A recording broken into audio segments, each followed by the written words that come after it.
And one of the things, that make my nipples very, very hard, extraordinarily hard actually, is the North Star and Ursa Major Minor. And so to me, that is really fascinating because I think that probably more than likely the preeminent gateway in the sky, if I had to put money on one gateway that actually exists, that the ancients knew about, that many cultures refer to, I would say it is the gateway that aligns with the North Star or the Axis Mundi or the World Tree, the World Pillar, the World Mountain, etc.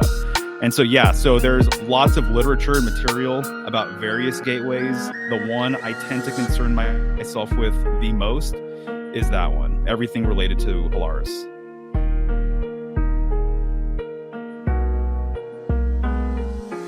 Welcome to the Juan on Juan podcast with your host, Juan Ayala.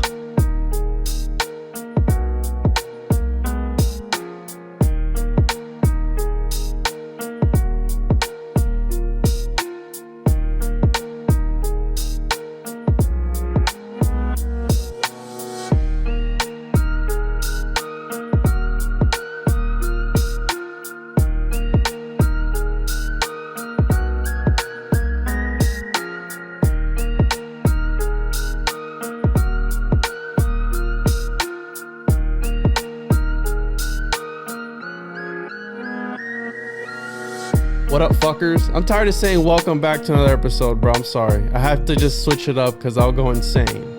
Just welcome back to another episode of the Juan on Juan. I say that every single episode for the last 112 episodes that I've recorded. I've said the same thing, whatever. So here we are. This has been a long time coming. I'm really excited for this next guest because I love all his work. And we've podcasted together on other shows that he's been there and I've been there, but we've never had the Juan on Juan experience. And here we are, finally. Symbolic Studies. Mario Garza, how are you, bro? Hey, buddy. I am solid. I'm stoked to be here, man. Yeah, we've been on a few shows together, but I've never had the Juan on Juan experience. So this is awesome. For those that don't know of your pages, which I encourage people to go follow, and I'll post the links in the description. Where can people find you, Mario? Because you have some really excellent, literally symbolic studies, and I think that symbolic literacy is very important when it comes to any aspect in life, because symbols are the language of the soul. Where can people find you, Mario? Sure. Symbolicstudies.com is my website, so you can find all my socials from there. But I typically encourage people to follow me on Instagram if they're so inclined. So symbolic.studies on Instagram. I'm also on YouTube, Twitter, TikTok, things like that. Awesome. And I'll have the links to that in the show notes. So we've been talking for probably a few months now, right? We've been going back and forth. I'll send you a message, whatever. And we had been planning on doing something because you always talk about the zodiac and all these things, and you always bring up portals, and I'm a sucker for anything that's interdimensional. But before we get into all of that, what got you into this sort of topics, the occult and symbology and all these things? What got you down that rabbit hole, literally? Yeah, for sure. I've always been a very visual person. We were chatting before we started the show that I'm a graphic designer. So I've been designing for nearly 20 years, about 20 years. And I've always illustrated. I've always been a visual learner. So I feel like I've just paid attention to what my eyes have always seen. And when I started doing design work, it really gave me an opportunity to spend a lot of time looking at different images, studying various icons, kind of getting into color theory, compositions that people find appealing. I've worked on so many different projects over the years, and that has really helped me refine my eye, right? And so I've just always appreciated the visual arts, filmmaking, things like that as well, right? And at one point, actually, what really got me into everything was a buddy wanted me to design a tarot website for him. And he said that if you are going to do this, then you should probably know how the system works, essentially. And so he went out, he bought like a dozen books on the tarot. He gave me a few of them. And I already thought, very arrogantly, I thought I knew about symbolism because I was already a designer, right? But it wasn't until I opened my first tarot book did I realize that, honestly, I just didn't know shit. And so this book blew me wide open because it exposed me to just this whole new world. And then from there, I got some decks. The first deck I got was the Crowley deck. And I wasn't even that aware, of his history and how infamous he was or anything like that. He was a good guy. But that, and so that opened me up to just this whole new line of thinking involving mythology and astrology and, the planets and things like that. So that kind of opened up the gateways for me and reading his work. And then from there, I realized that straight symbolism is just a thing that you can get into. And there's a lot of great symbologists out there. And then, obviously this is all hooked up with occultism and everything else. And so it was kind of this snowball effect. But, looking back on my life, I think that being an artist, a lifelong artist, definitely played its part in everything. And obviously, sorry, just real quick, conspiracy theories too, right? And just kind of, knowing that symbols can be used as a programming tool, are used as a programming tool. And so looking into mind control and everything else and realizing that, the masses are influenced through symbolism, that got me even more inspired to just dive deep and, just trying to understand the world around me. Art is magic. Creating art, the process of creating art is magic. And it's a philosophy, and how you said it follows all these different doctrines and all these different sets of rules. It's a system. It's a magical system because a lot of the times art is what's in the subconscious bleeds through into art. That's why I tell people to pay attention to these movies. And it's very cliche to say, oh, the Illuminati and all these conspiracy theories. Sure, it's cliche, but it's the truth. They're not going to come out and be like, hey, X, Y, Z, and this is the way that we do it and all these things. These are people who have all the time in the world who believe that they get reincarnated every so often, and they just keep on going. So they have all the time in the world. They know this game of waiting and being patient, right? They know about this. So when they're putting out all these movies and all the symbolism that's in it in pop culture, we see it all the time. We see it with music, frequencies. It goes back to the days of Plato, Republic, where he talked about limiting the arts in order so it wouldn't talk to the souls of people, so they wouldn't want to break out of the system. And we obviously know that Plato was very influential, but the person that inspired him was actually Pythagoras. And who knows where Pythagoras got his stuff, because he's the one that allegedly established all these crazy mystery schools. And one of which that supposedly Jesus Christ himself attended. That's the whole thing, that he was an ascended master. So Pythagoras would essentially be JC's daddy, if you really look at it, because he established all these crazy mystery schools and all these things.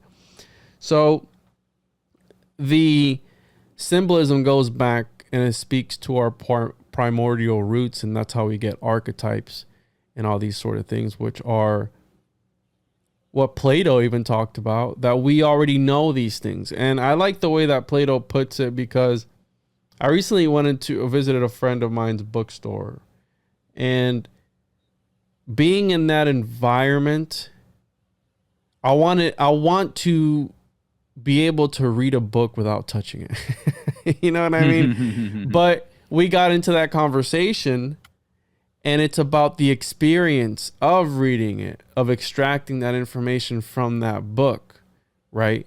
Because that's the Faustian deal. If you're able to, Elon Musk comes along and is like, hey, I'll give you all the knowledge in the world if you just put this chip inside of you. But what are the cons of that? Well, you're going to be connected to the hive mind. We can control you at any point in time. Would you take that? Would you take that deal, Mario? If Elon Musk came to you and was like, hey, dude, you're going to be the first person ever. We're going to put this Neuralink in your brain, and as soon as you put it on, you're going to know everything that there is to know about everything on the internet, but you might be susceptible to demonic attacks every now and again through the internet because the internet is a portal. Would you take it? Yes or no? I think I'll pass on that one. Thanks for the offer, though. But this idea, right, where it's like you will get like the Midas touch. It's like, well, it sounds really great, but when you're in actuality, when you start to think of it, I don't really know that I'd go there. So for those that don't know, the way I understand tarot is it's the journey the soul goes through in order to ascend. If you had to explain tarot to somebody in a nutshell, how would you describe it? Because I know you're known mostly for I know you mostly for your deciphers of the tarot cards and the zodiac and how they all relate. What's tarot? How would you describe tarot for those that don't have zero fucking idea? Right. Great question. It's a tricky one too, because it encodes so many different things. If you want to look at it as an astrological tool, there is just endless amounts of research to do. If you want to look at it as a compendium of mythology, you can certainly look at it that way. If you want to look at it just as a psychological tool for reflection, to gain a deeper awareness of self or a situation, you can use it that way. So it's almost kind of like the ultimate, what do they call it? Like those blades that have like a million different little components in it. Those knives that have like 12 different things kind of going on. Swiss Army knife?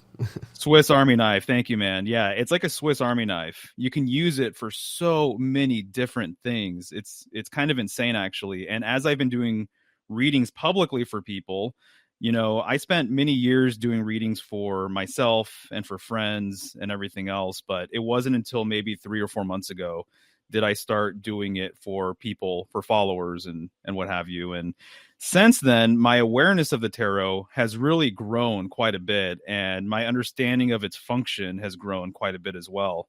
So there's a whole wide spectrum of tarot users out there, and it's almost like night and day what we are interested in.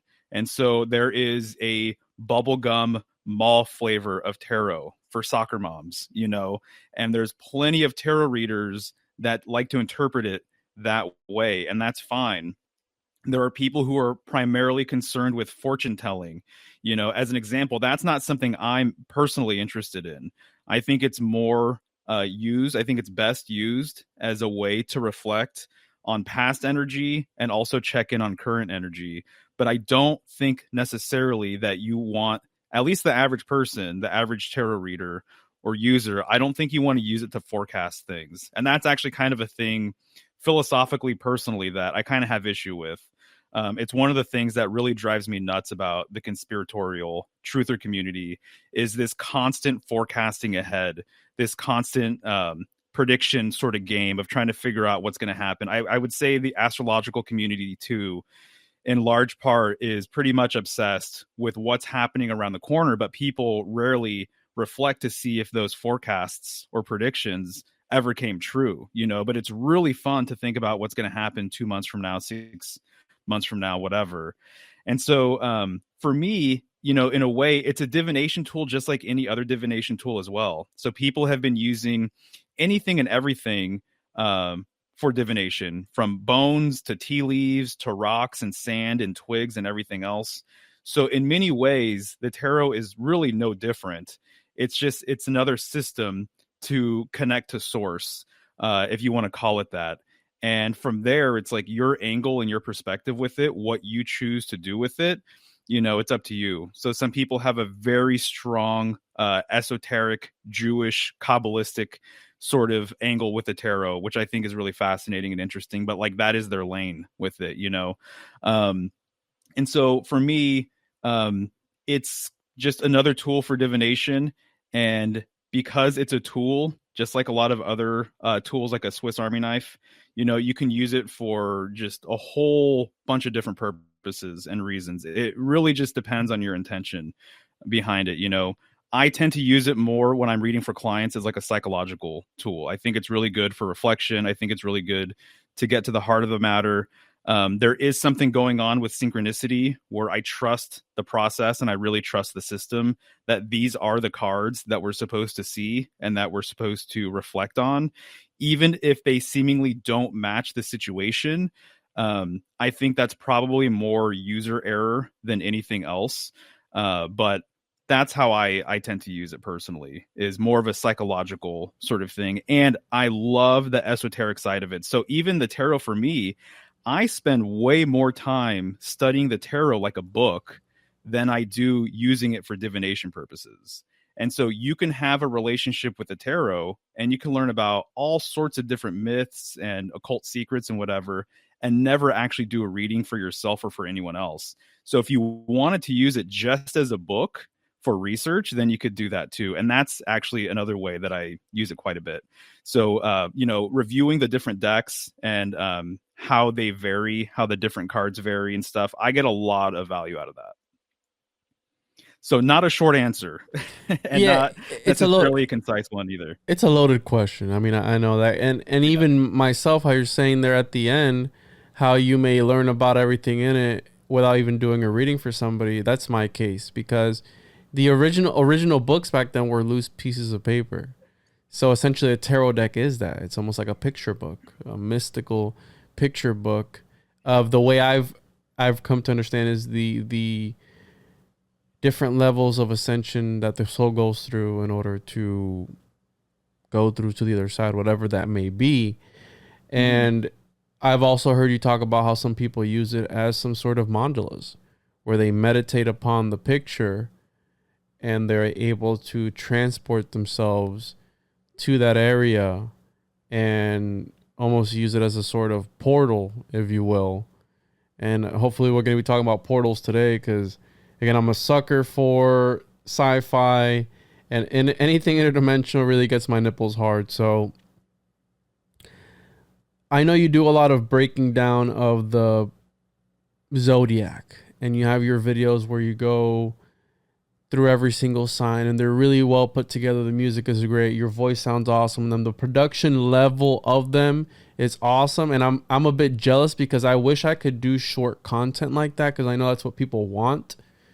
And I try and do short clips of the podcast, but sometimes it's hard to have all the context in there. And I think that's what you do great, that you're able to encapsulate such a deep video with really a nice breakdown of the symbology without getting too lost in the sauce, which that's a gift. Rhetoric is a gift that a lot of people don't have in order to be able to transmit ideas efficiently.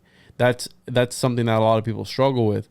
I've struggled with that before too. When I ask a question, it's really long and convoluted and this and that. Well, it's like, well, get straight to the point. Some people are able to really nail it down, and that's what I like about your content, because it's quick, digestible, and that's what the people want. Nowadays, people's attention spans are what?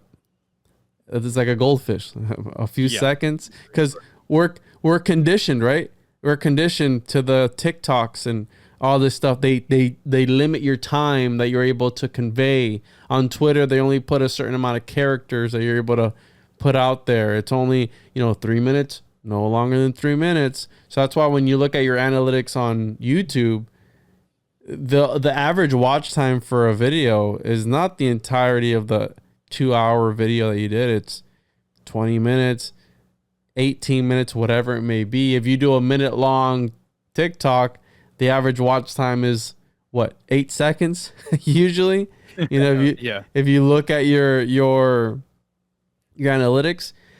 And one of the things that has always struck and I've asked this to other people and they're not able to come up with anything, but you've said before that certain astrological signs are portals.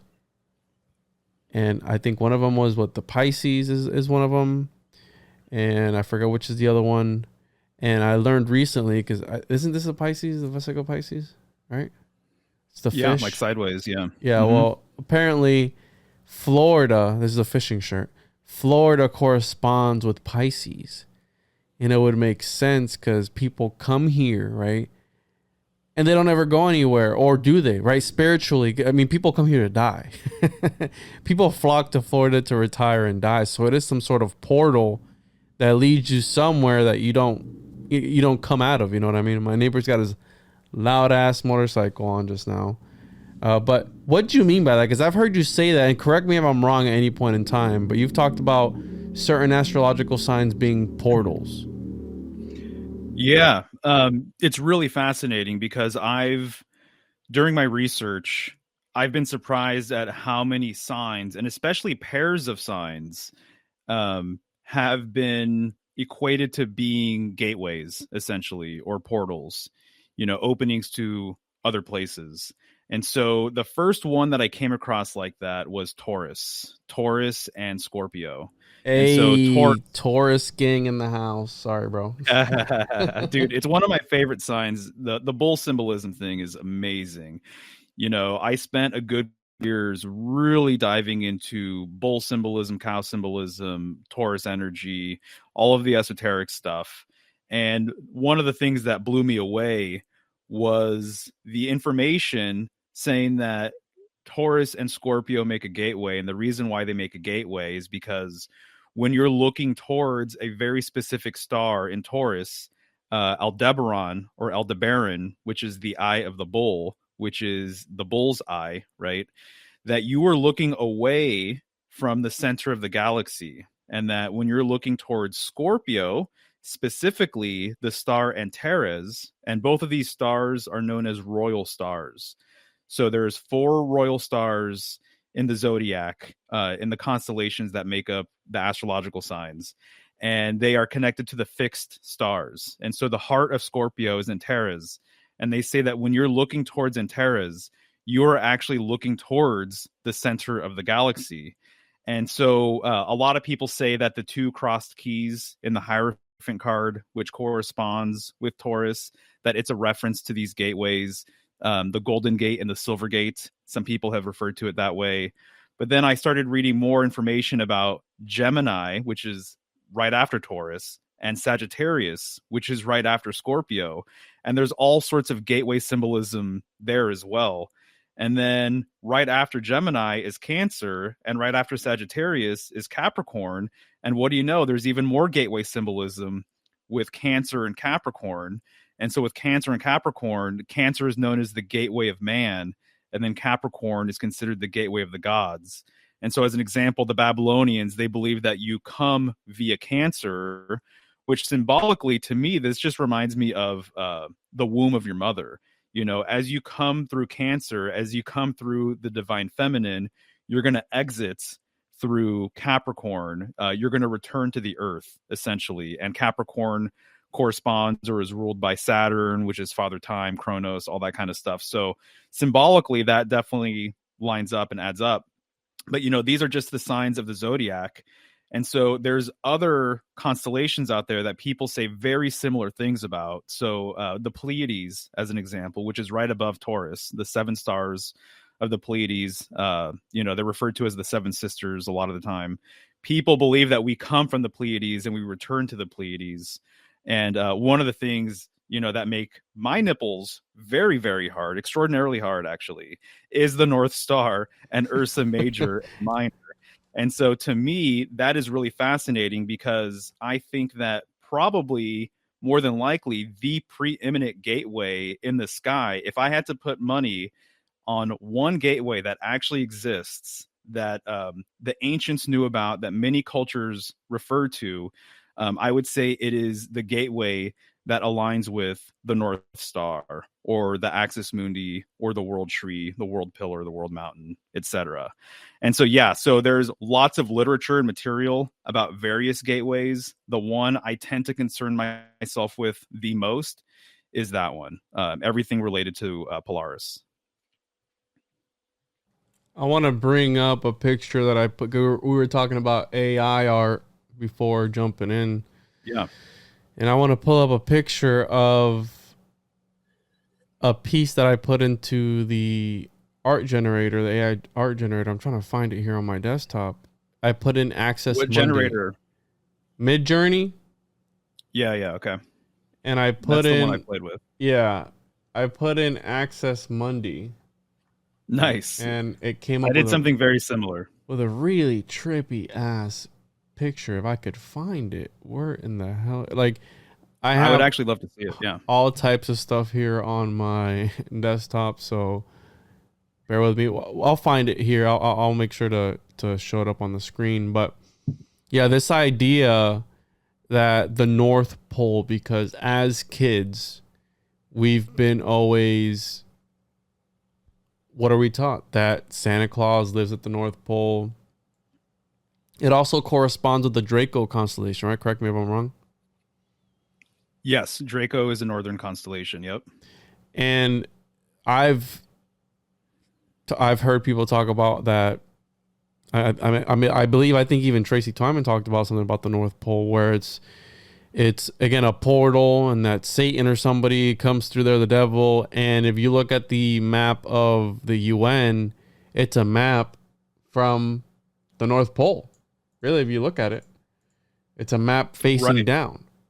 Correct. Yeah. Do you think they're hinting at this? Like, because what I want to let people know is they have to understand that the same people that we talk about and the same books that we reference with all this crazy magic and maybe not supernatural stuff, but all the stuff that we're reading about, they know about this. They've known about it. And that's why they're part of the societies that rule whatever side, either the left pillar or the right pillar, wherever, of that corresponding magic or grimoire or whatever. You know what I'm saying? Like they know about this. So they put it in 100%. They use it in their symbolism. Oh yeah, absolutely. To me, one of the most surprising things has been how much information there actually is about all of this out there, if you choose to look into it. And so I have a stack of books that I really need to get around to, and it's all about the northern sky. And so these constellations, Ursa Major and Ursa Minor, there's 7 stars apiece. Ursa Minor, the tip of its handle, the 7th star, is actually the North Star itself. And so if people are unaware, if you were to take a time-lapse photo of the northern sky, Polaris is essentially still. So it's the hub of the wheel. And then you're going to create a big streak of stars revolving around it. And so, from the perspective of Earth, it's almost like the heavens are this grand chariot wheel, and the North Star is the axle. It's the thing that, stays idle, essentially, almost like a top that you spin, right? And so, to me, in my opinion, what I've come across is that the stairway to heaven is a concept that exists for a very good reason. And it's because a lot of different groups, including the Egyptians, they believed that you go to the northern sky upon death. And if you read the Bach Saga, they say the exact same thing, that your last breath, something to the effect of like it grows wings and goes to the northern sky or something like that, And so this is the opening of the magnetosphere of Earth. And so this is why we have the northern lights, and so there's a cusp, or there's an opening at the northern sky. And I believe that we live in some sort of nested toroidal system, and that this middle opening is actually a way to go to other realms, and likely, quote unquote, the other side. I'll just put it generically that way. But this opening, it's symbolic of a pole or a column or a pillar or a phallus. But, where there's a pole, there's also a hole. And so actually both are happening, in my opinion, in this same general area symbolically. And so this pole or post or tree, the world tree, this is the trunk that the psychopomp that we refer to as Hermes or Mercury uses to go between realms. And so he's the messenger of the gods. And so he's the guide of souls. And so this pole or pillar is actually a symbolic bridge or a symbolic gateway to the other side. And so, like I said, there's a number of cultures that have acknowledged this, that we come from the northern sky and return to the northern sky. And there's both been, symbolically things attached to it that suggest that this is where heaven is, and that this is also where hell is. And there have been both gods and goddesses and positive and negative entities that have been associated with the northern sky. So it seems like it's a whole big spectrum of things up there. And the constellations that immediately surround the pole star, tell a story as well about what this is all about. So in my personal opinion, the 7 stars of Ursa Major and Ursa Minor, this relates to the idea that it takes 7 steps, or there's 7 processes like Azoth alchemy, to go from this reality to the next reality. There's 7 veils, or there's 7 spheres that you have to go through to go from this side to the other side, and vice versa. And so I think that's why the number 7 is really, really, really important here. So 7 colors of the rainbow, 7 days of the week, etc. 7 is a really big number for a lot of different reasons. But I think partially what it speaks to is the number of steps, to go from here to there and back. And that's what ascension material, some of it is actually about. It's about how to go through those 7 steps and layers, ascertain certain kinds of information, and then return with that information. And then you can tell, people in your lodge or in your mystery school or whatever, and you could do what you will with that information. So yeah, that's kind of some of the elements, in a nutshell, but there's a million different threads we could pull out with all this. It goes on and on. Yeah, the number 7, right? 7 Elohims and all these, how you said 7 days of the week. It is a very esoteric number, an occulted number, and it does have some value to a lot of different cultures around the world. And I finally was able to find those art. I'm going to pull it up here. I actually pulled the ones, I think I have 4 of them. So what I was doing is, I'll tell you here in a second. Let me pull it up. I don't want to interrupt you while you were going on your North Pole. So this is Access Mundi. This is what was one of them, and it's like some crazy, and this is the back cover of the zine that I'm working on. And it's got like these pillars, almost like a gateway type of thing, and then it goes inside there. It's like a cave, and you got what looks like a horse and a person down here, like looking up at it. That's the one. And the one that really tripped me out was this one. Nice. Wow. And again, you have some sort of thing back here, and you were talking about the world tree and the rainbow bridge. What'd you say about Hermes? That Hermes traverses it? Yeah, basically that they use this trunk or pillar or column as the way to travel from realm to realm. Interesting. So you have here the roots. Yep. And I guess reality is encapsulated, and then you have all of the tree, and you have what looks like a castle in here.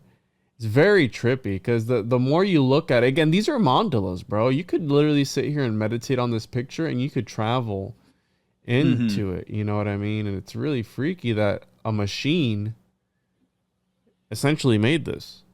Something essentially made this. Another one that I did was, I was taking, I believe this is, what was this one? So this is a homunculus, black and white, leaving the Matrix. So it's got like 2 pillars, and then this entity leaving. It looks like a library too. Look at this. And we've always had this joke, because I have friends in the community, and we write a lot. We come up with stories. That's what comic books are. We're constantly at work, and that's why I believe that art is magic, and it does cause synchronicities. And I'm going to take a note down before I forget. I want to talk to you about regarding the North Pole. But essentially, when I'm writing stories and all these things, we've always made a joke that in history, the most shadiest people in history, and by shady I mean lizardy, if they're actual lizards or not, or reptilian-esque people, always have the most books. They always have the biggest libraries. John Dee had an extensive library. He had the biggest library in Europe at one time. You had this design mogul guy that's like this crazy guy. He's got when we looked it up online, because we were writing a story around it, he had over 50,000 books, and it was this guy who was into fashion. Like, what do you have? If you're into, what do you need so many? You're this crazy fashion guy, designer.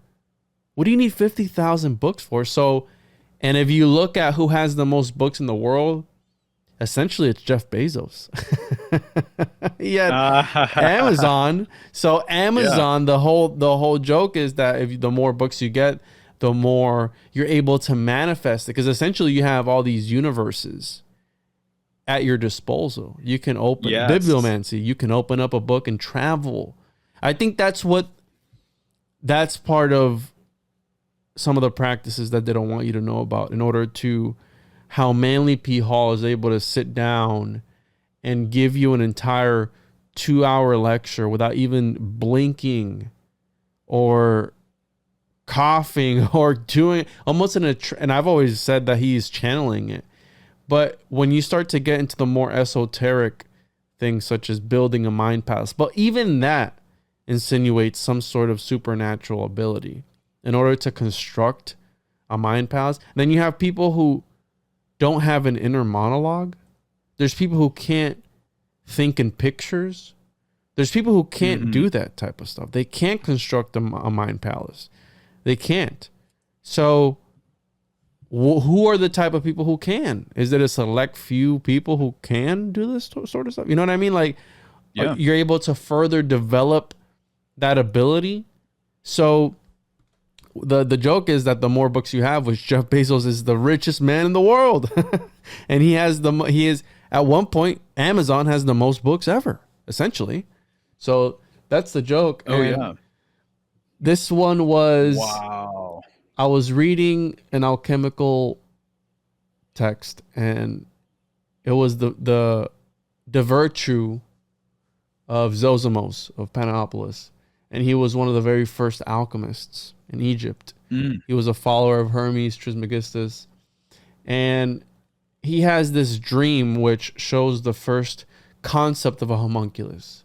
And he is talking to a priest in a glass vessel.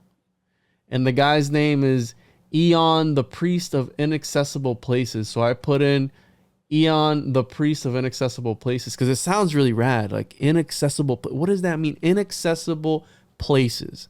And the story goes that he's talking to this priest in this vessel, the homunculus. And essentially he starts to throw himself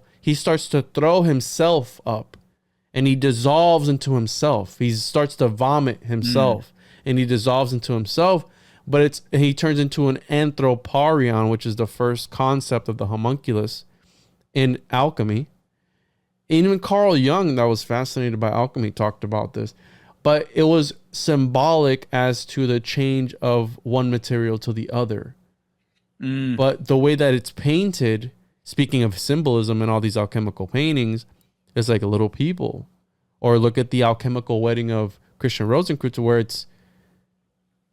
it's all almost like a literal story, but at the end of the day, was it really fiction? Was it really symbolic, or is this something that was practiced through in secret? In secret societies, we know about Saturnalia, how they would elect the pseudo king, and at the end of that, they would sacrifice the pseudo king. So is the chemical wedding symbolic, or was it like Begonia, the beating of a cow to pulp in order to generate bees? Was that a poetic interpretation, or was that an actual thing that they were doing? What are your thoughts, bro? Very, very interesting. Okay. Yeah. Lots of thoughts, actually, with all this stuff. First off, I just have to say the AI art thing is blowing my mind. I don't think, I know some people do. Some people who are early adopters, they understand what a game changer this is. But as someone who's been doing design work for decades, this is such a huge game changer. And the quality that's coming out of the AI is really, really something. It's very impressive. And even just the artistic sensibilities of the AI to contrast dark against light, to frame things, the composition that it comes up with, it's really, really nuts. And there's a whole conversation to be had about, the merits of AI art, where things are going to go from here. I think there's going to be legitimate artists that are career artists that are AI artists. And there's going to be AI art galleries. It's going to be this whole big thing, and it's just going to get bigger and bigger, and the AI is only going to get better and better. I have a lot of questions about where this AI came from. I have a lot of questions about censorship and, the ability to make certain types of art. So as you probably know, there's keywords that you cannot use with Midjourney, and so what does that mean moving forward, when you're creating artwork and whatever? Yeah, exactly right. 100%. I saw that too. Who brought a gun to a knife fight? Who brought a knife to a gunfight? It's like, of course it's gonna win. I mean, dude, look at that. So you can essentially hire somebody to redefine whatever the AI generates for you. And this guy won first place at State Fair. Artist Jason Allen placed first in a Colorado contest, generating debate about AI's role in art. So that's what you're saying. Where are we going to go from here? And I don't see it getting any better. Because, dude, what is... It makes no sense to me. Right. So it's a fascinating tool, and I have actually held off on getting a paid subscription. I think I will at some point, and I'm excited to play around with it and see how it can help my design projects, come up with comps or come up with compositions or even colors or whatever, but it is here and people should probably get used to it. My question is, dude, one of my big questions with it is, if we have this ability to create amazing AI art from our cell phone using Discord, how long has this really been around for? And what uses has it been used for? Yeah. You know what I mean? Yeah, no, absolutely. Yeah. So it's just kind of like, these alphabet agencies, these various militaries or royal families or whatever. How long have they had this tool at their disposal? And how long have we been seeing AI art, in the media, as an example? And they tell us this is a real photo, but it's just AI art. And so it brings up all sorts of different questions for me. So I'm conflicted with it on a few different levels, but every time I see it, I just have to give props to whoever programmed this thing or however it works, because some of the stuff is absolutely stunning and fascinating. The other thing you mentioned, right, was the fashion designer who had all of these books. I would love to know who that was. That's just kind of an interesting thread for me. So that's kind of curious, but I just want to say that there have been several people who have reached out to me from the quote unquote fashion industry, and they say that they follow my work for inspiration, and they've reached out to do various types of collaborations and stuff. And one of the people I've talked to from this industry basically said that their big realization when it came to high-end fashion was that these fashion designers and these design houses that have been around for a long time, and it's not necessarily my world. I don't think it's your world, but, this industry has a huge, huge influence over pop culture and things like that. And a lot of people who have a lot of money and influence, follow the fashion industry. But what this person said was one of their realizations was that the reason why some of these design houses are so popular and have staying power is because of their understanding of symbolism and mythology and occultism and magic. And so that's why they reached out to me, because they think that I can help them in some regard with all that. Okay. So Karl Lagerfeld. You're doing the devil's work, bro. Hey, but whatever pays the bills, right? Well, what's really interesting, though? This prompted me to actually watch some runway shows that I had not seen. This isn't my world necessarily. And I just have to say that there is a sound merit. There is a good reason why fashion exists. And some of these runway shows blew me away in terms of how they were portraying the goddess. And so there is high-end fashion that I think is legitimate art, just like any other medium. And then there is high-end fashion that I think is fairly despicable and does not appeal to me. So there's kind of this spectrum of fashion out there. And over the last couple of months, I've actually just grown to appreciate it a bit more than what I used to, because it's basically just like any other medium. And I really think that they're putting the goddess on full display, and there's lots of archetypal symbolism baked into some of the things that they're doing. And I can't speak on behalf of the whole industry or whatever. I'm not that schooled or knowledgeable with it, but there's a few design houses that I've looked into that I thought were very, very interesting. Okay, so he's a Chanel guy. So to talk about this guy, apparently he he's dead now, 60,000 books, making it one of the largest private collections in the world. Wow. And it's in his apartment. He had all this, I guess this is a picture. Yes, it says Karl Lagerfeld's private library. And then he was the creative director of the French fashion house Chanel. And I thought I saw something else in here. Never mind. Yeah, it was Chanel. And there he is, or was. He died at 85 in France. And he worked with Fendi, Chanel, and I guess he had his own label, Karl Lagerfeld. But that guy looks like a lizard, so he probably was a lizard. And yeah, it's this guy. But it's all about, we go back to the tarot, right? They like to invoke these archetypes. They want to be able to, because they invoke the archetypes in order to access that subconscious. And we go back to Plato that talked about how these archetypes are there. Carl Jung, these archetypes are there. And I like what Plato says about knowledge. He says, we're remembering. We're not learning. We're remembering, because we already know everything that there is to know. You just need to remember.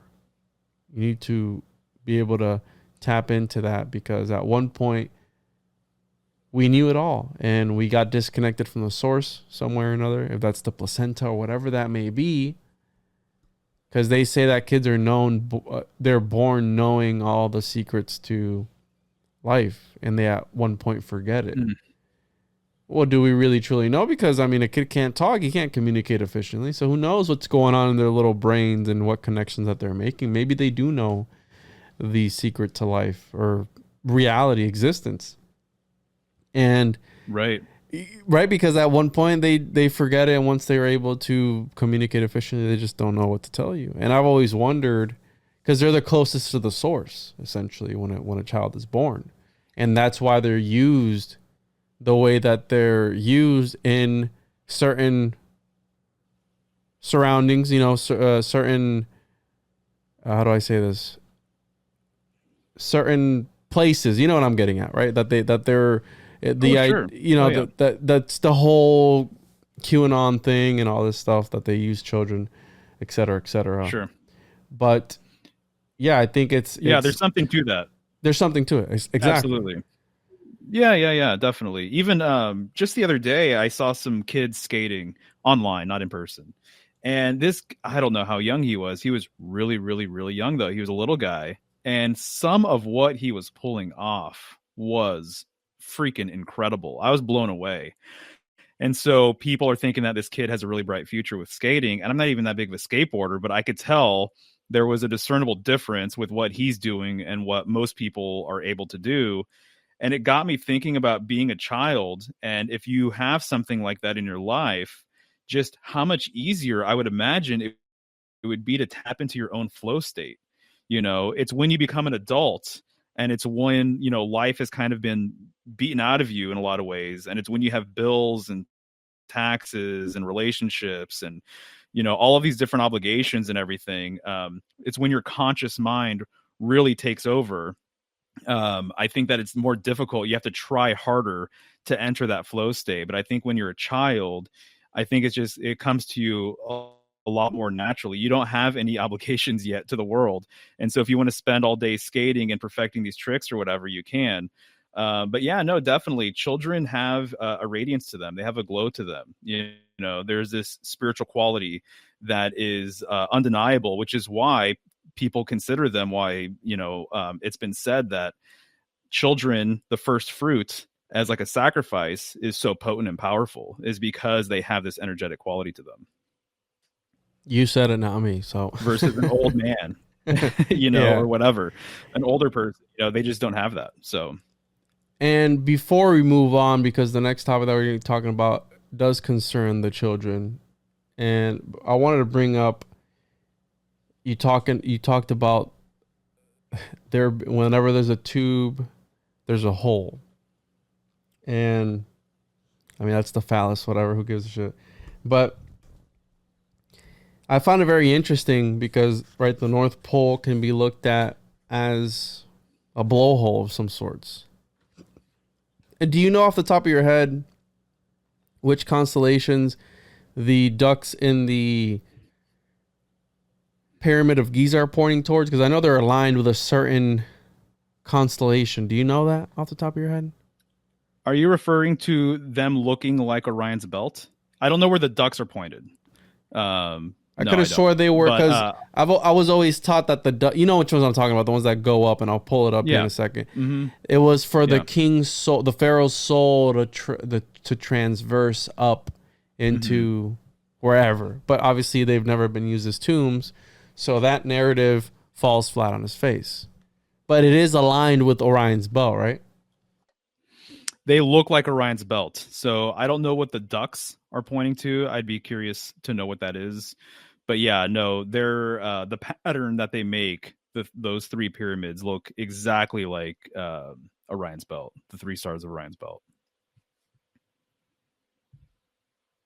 So the ducks I'm talking about is these ducks. Apparently, I could have swore they were pointed somewhere. I'm sure they are. I just don't know where. But yeah, you're probably right. Anyways, I've also heard the idea, speaking on blowholes, that these sort of megalithic structures are a sort of squirt gun for the soul. And the reason I say that is because I've had a friend of mine, and I'm planning on going to Egypt in 2023, at the beginning of 2023. Nice. So hopefully I don't talk about it too much and that goes through, but I'm going to be going with somebody who has a lot of experience going there, and this is where I'm getting the story from. But he's told me that he's laid down in the box that's there's a box in one of these, either the Queen's Chamber or King's Chamber. I always get them mixed up, but there's a box. There's a granite box. And he's told me he's laid in there, and they don't allow you to chant while you're in the pyramid. Yeah.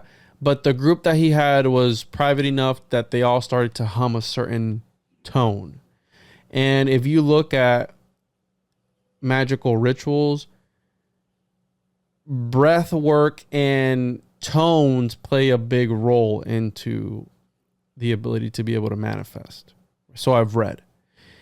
And when they started to chant this tone and they were all together, his group, hum, or whatever the hell they were doing, he laid down in the box, and he said that the vibrations within that box got so intense that he could feel the resonance, the vibration of the box around him. It got so intense that he needed to get out. So I believe that these structures like this, like the Great Pyramid of Giza or any megalithic structure, I think it's used for a literal,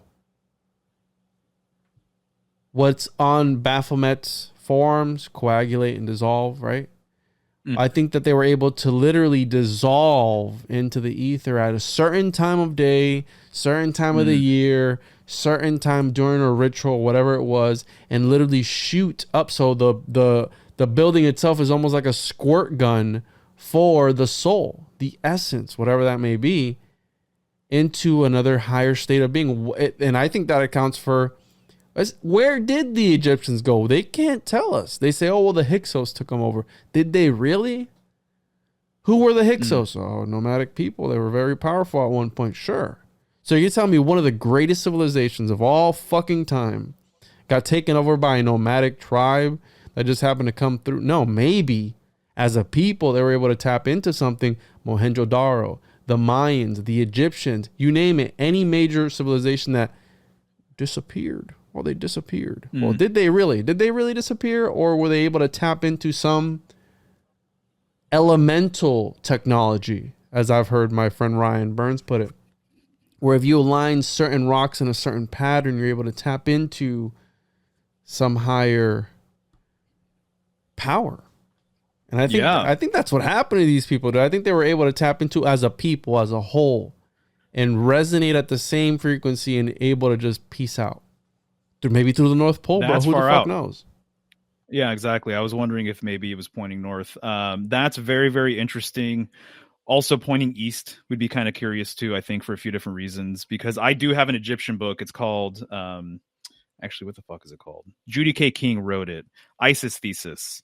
And she makes the case that she decoded a lot of hieroglyphs and decoded the afterlife process in a new way, I guess. And she said that their instructions were that upon death, you actually go east, but you actually spiral towards the north upon going east. And so it's interesting when I look at some Masonic tracing boards, they like to put the directions right there, yes, on the side of the piece, and so I'm like thinking about these Masonic tracing boards, and I'm thinking about the tarot as well. And I'm like, are all of these different mystery schools and lodges and stuff, is it a lot about death, how to die properly, etc.?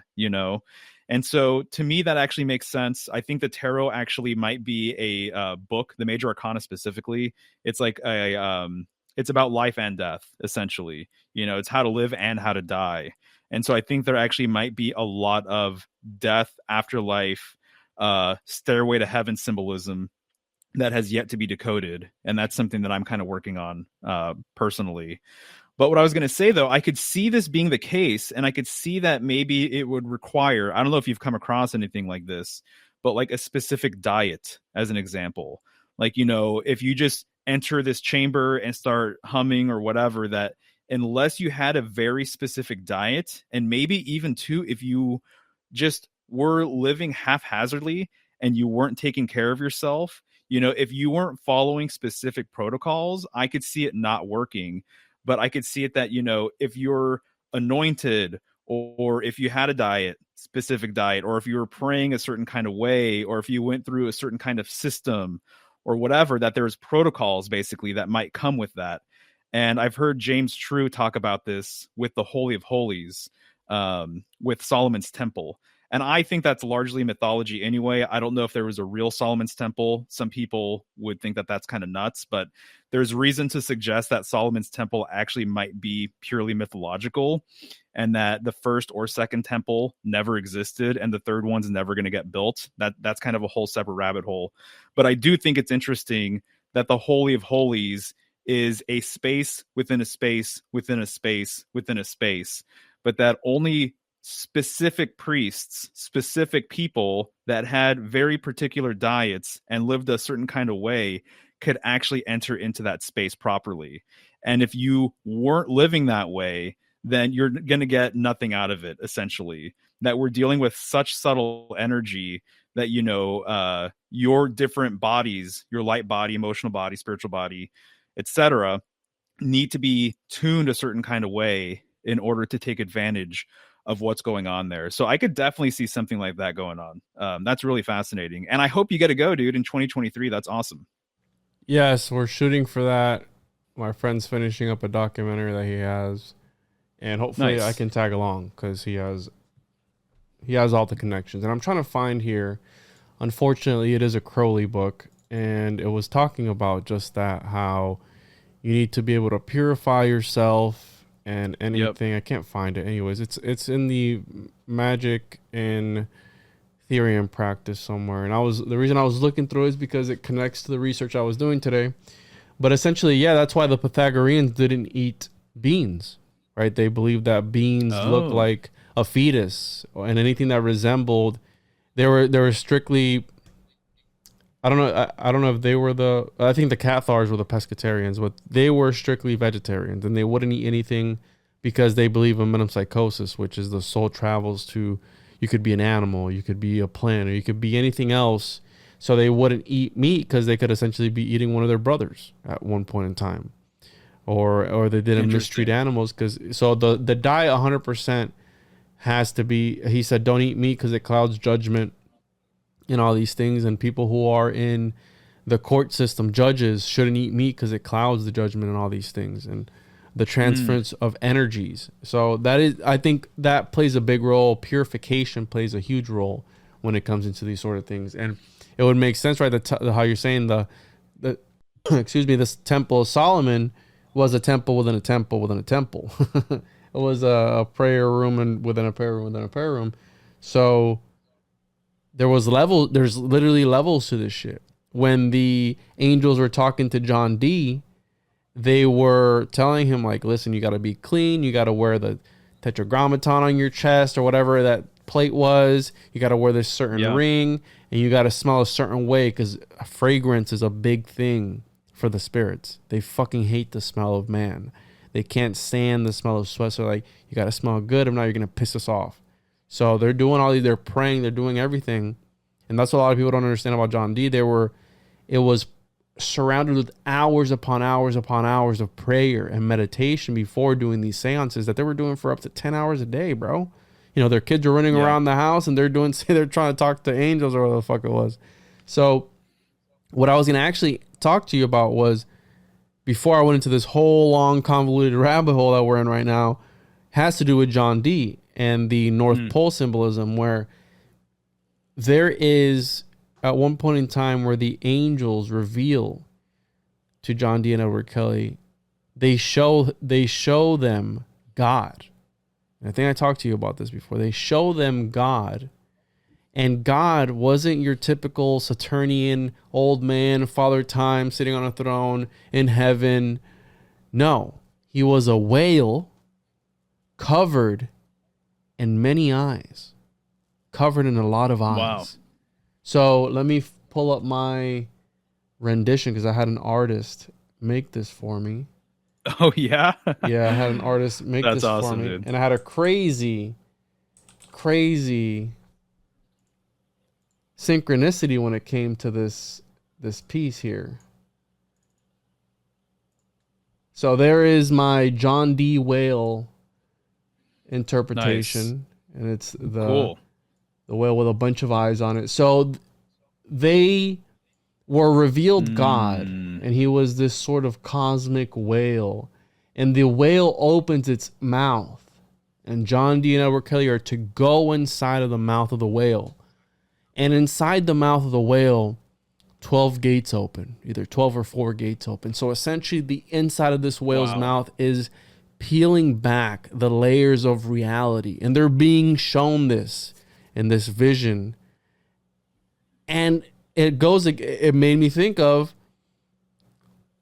is all the multiple eyes and the blowhole of the whale, sort of like if you're looking up at the North Pole and you're having either psychedelic experience, or how those Sufis do it, they spin around, right, in this trance-like state.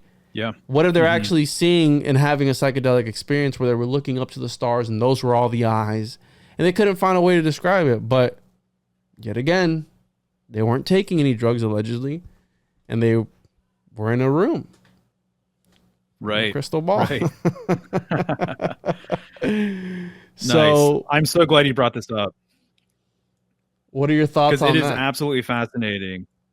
Well, a few things come to mind. One of them is that I think it's interesting that a whale with eyes. I don't know if I understood or heard the being covered in eyes bit. That adds a new layer, to things. But they say that biblically accurate angels are wheels with eyes. Mm-hmm. So I'm just thinking about wheels with eyes and a whale with eyes, right? And just kind of the etymology and the similarities between those two words. He was very adamant, though. They said that when they were shown the essence, it was a whale, and the whale opened its mouth. So sure, a wheel can't open its mouth, or can if it's like a Dyson sphere looking thing. Oh no, yeah. So who knows? But it's really trippy to think about. The other thing I think about is how the whale would be the symbolic king or god of the ocean. There's no other animal that's larger. I don't know if there's other animals that can be older than a whale or what that looks like. But, if the heavens, where the stars are, beyond the firmament, potentially, if that's water, the water's above and the water's below, I could see why the whale would be like the perfect correspondence for a god, you know. And so I also think about just how much symbolism is tied to water and how it relates to us and the spiritual quality of water. And, you know, part of me thinks that when we're talking about spirit or ether, we're actually talking about another emanation of water. And that water has several states, as is, that most of us are familiar with, you know, the solid, liquid, etc. But I think maybe potentially its highest aspect is what we call spirit or ether. And so there's so much symbolic overlap with water being in the sky and the waters that we have in the ocean. It's completely insane. And, you know, we were talking, or you briefly brought up, you know, sci-fi and stuff earlier, but it's like, where do we get weightlessness from? You know, what's the deal behind the weightlessness that we see in films going to outer space and stuff? You know, the fact that an astronaut or whatever needs to be corded to the space ship. They're both ships, right? That traverse. Placenta, yeah. You know, yeah. So there's just a lot of things going on with the heavens, with water and space and everything else. So to me, that's really fascinating. And then would you say 12 gates within the whale? I have to look it up again, but it was either 12 or 4 gates that opened up within the mouth. And it's a book from 1650, so I have to look at it again. I like to go directly to a lot of source material and read it, and it's a pain in the ass sometimes. Sure. But yeah, it's either 12. That's awesome. You do that kind of work. Yeah, 12 or 4 gates. I forgot, but those are both symbolic numbers. I mean, 12, 100%, and the number 4 is the formation creator. Yeah. Yeah, exactly. So 4 would be, you know, the 4 corners of the earth, the 4 cardinal directions, the 4 fixed signs, you know, but there's a completion there with the number 4. And so the quartered circle, you take a circle divided by 4, you know, these would be the 4 seasons or whatever. And then also the 12, clearly, the zodiac, you know, the 12 signs of astrology. And then if God was a whale, you know, I look at God as occupying, you know, the northern sky. And this is what all of the stars revolve around. So in a way, symbolically, he's in the middle of the zodiacal wheel, essentially. The other thing I was going to mention, it's really fascinating, but you know, is it the narwhal or the narwhale? The one that has a horn. I think it's a narwhal, but I'll look it up. Yeah. So the narwhal has this horn protruding from its head. And this used to be the horn that narwhal, maybe. Right. So this horn, they tried to, and many times they were successful, but this would pass off as being a unicorn horn. So people would take this horn and say that it was actually a unicorn horn. But this horn itself is very much symbolically related to the axis mundi, you know, to this world column or pillar, you know. And I made a video about this during Cancer, relating the unicorn's horn to being an axis mundi symbol. So I think that's kind of curious too. Just something that I would throw out there. What a weird looking creature, man. I know, it's so strange. It like doesn't make sense. What a trippy ass animal, man. You know, this is what blows my mind, that people like Elon Musk want to go to Mars and stuff when there are literal aliens in our water, in our oceans. I mean, look at this thing. The thing is an alien. It's crazy looking, dude. Yeah. Absolutely. Wow. For sure. But I really, really love that info that you pulled up, because my information, when I read a book about John Dee, it was called John Dee and the Temple of Angels or something to that effect. And they said that when he met God and when God was revealed to him, that it was actually a child. And so that was kind of like the twist or whatever. Mm. And maybe he got his information wrong, or it was mistranslated or something like that. I don't know. But that's what I heard. The book that, and I'll show it to you here for source material. The book that, and I'll send you a copy actually. Oh yeah, that'd be awesome. But the book that is responsible for this, and this guy, Merrick Cassaban, he actually published, so he found a lot of these old manuscripts after he had passed on, and he published it in order to discredit John Dee and Edward Kelly, because, you know, at the time they were, you know, talking to demons, etc., etc. So the name of the book is A True and Faithful Relation of what Path, again, this is why I don't like reading these books, Path for many years between Dr. John Dee, a mathematician of great fame, and the Queen Elizabeth and King James their reigns, and some spirits tending had so this long convoluted title, but this guy Merrick Casaubon, and it was published in 1659, and he found a lot of John Dee's work buried, and there was another guy who found John Dee's work in an old hollowed out drawer of that used to be John Dee's, and it was sold at auction, and a doctor bought it. They kept it in their house. When they were moving one day, they heard something rattling around inside of and they have Roger Bacon here, Apollyon of Tyana for some reason, and they were moving this furniture, and they heard like a false bottom. They're like, what is this? And when they opened it up, it was a bunch of old manuscripts of the seances. And for those that don't know, after the fact, there were actually longer seances with a Bartholomew Hickman, I believe was him. There was two. There was a Bartholomew Hickman and a Barnabas Saul. Barnabas Saul was the first seancer that he had, and Bartholomew Hickman was the one after John Dee had Edward Kelly had died, and they actually went on for about 8 or 9 years of seances that were all destroyed and lost. So we don't know what happened after the fact. There could have been a lot more that Edward Kelly and that John Dee and this other scryer that we don't know about, because it was all. So essentially, this is how it's written, and it gets into a preface, and then it gets into his journals, his magical journals, and so you see how tiny this shit is. You see how crazy, you know, the language is different because it's from 1659. But this is where the whale comes up. And I don't know if I can search for it. I'm using a new thing, but I'll find the passage and I'll send it over to you. But essentially, when they're shown God, he is a whale with many eyes. And I found that super trippy because that's like a great comic concept. You know, a whale with a bunch of eyes. How trippy is that? It's sci-fi as fuck. Oh, yeah. No, there's something about it that really resonates. And what it reminds me of is during Capricorn season, I made a video about this, but a lot of older cultures, their original devil was actually, and their original hell was underwater. And that the devil was equated to some sort of sea monster, basically.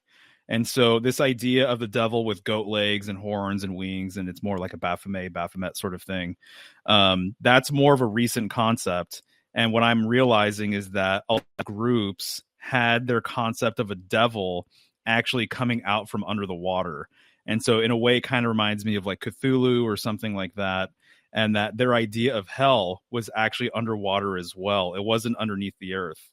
And so I think if you were to go back, a lot of older myths and, you know, their different archetypal symbols and whatnot were actually underwater.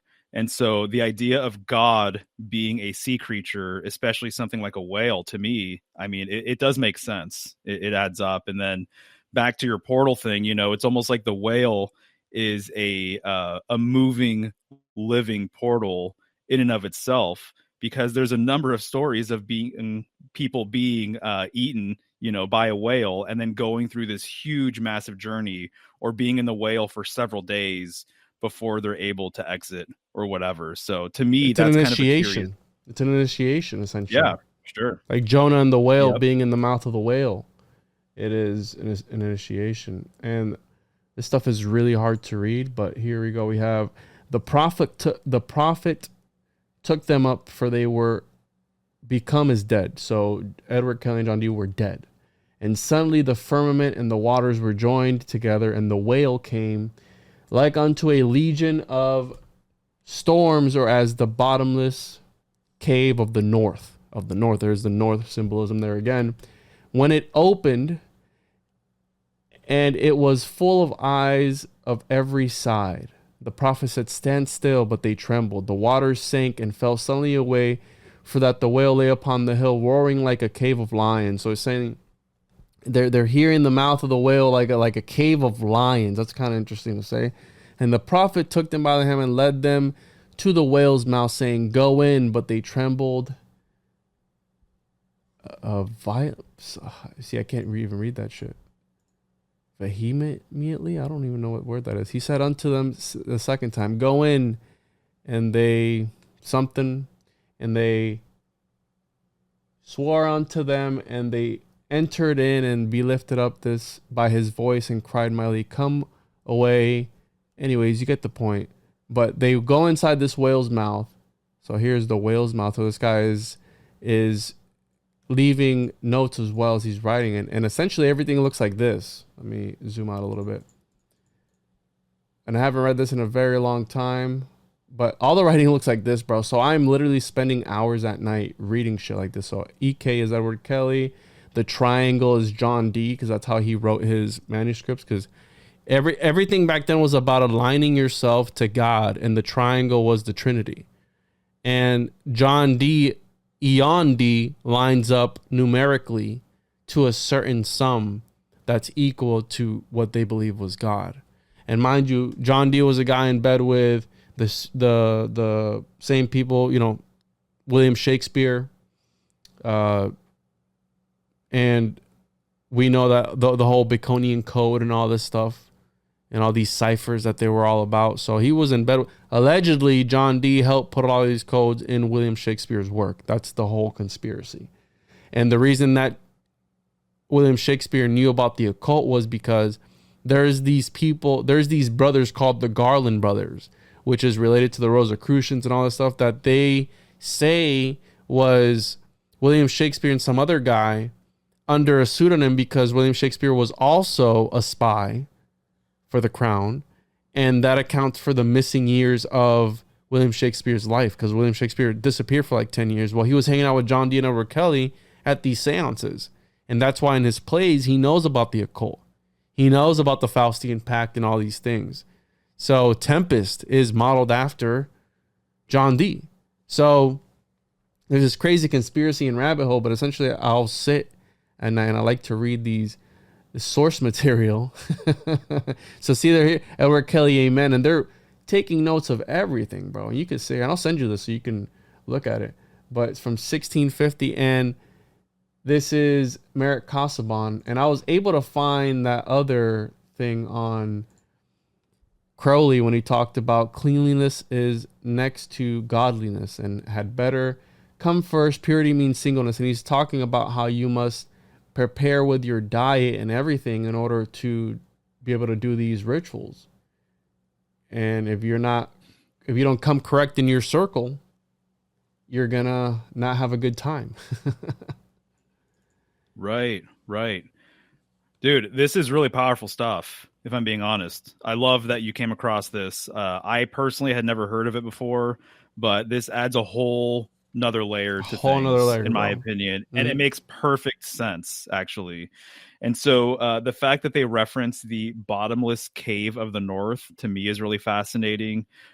We associate bears with caves a lot of times, and so I think that this is what Ursa Major and Minor in part are referencing, are caves, or the bears within a cave, essentially, and the firmament would be the cave. Also, the fact that it mentioned the waters above and below joining, to me, this implies a flood. And the flood, actually, the Great Flood, has a lot to do with Aquarius, right? The water bearer. And so where Aquarius is in the night sky, there's a lot of oceanic, watery creatures right around her. And so just before Aquarius on the ecliptic, the wheel of the zodiac, just before Aquarius is Capricorn, which is the sea goat, and just after Aquarius is Pisces, the fish. And so just those three signs in a row, there's watery connotations with all of them. And then if you get outside of the zodiac, there's a whale constellation, there's like other fish, so there's all of these watery constellations. And what they say is that the water bearer, Aquarius, provides water for either the entire night sky for the entirety of the firmament or the heavens, or just to that portion of the night sky, those constellations, right? And Aquarius is opposite Leo. So I thought it was interesting that they referred to, was it the roaring of the water as as lions roaring?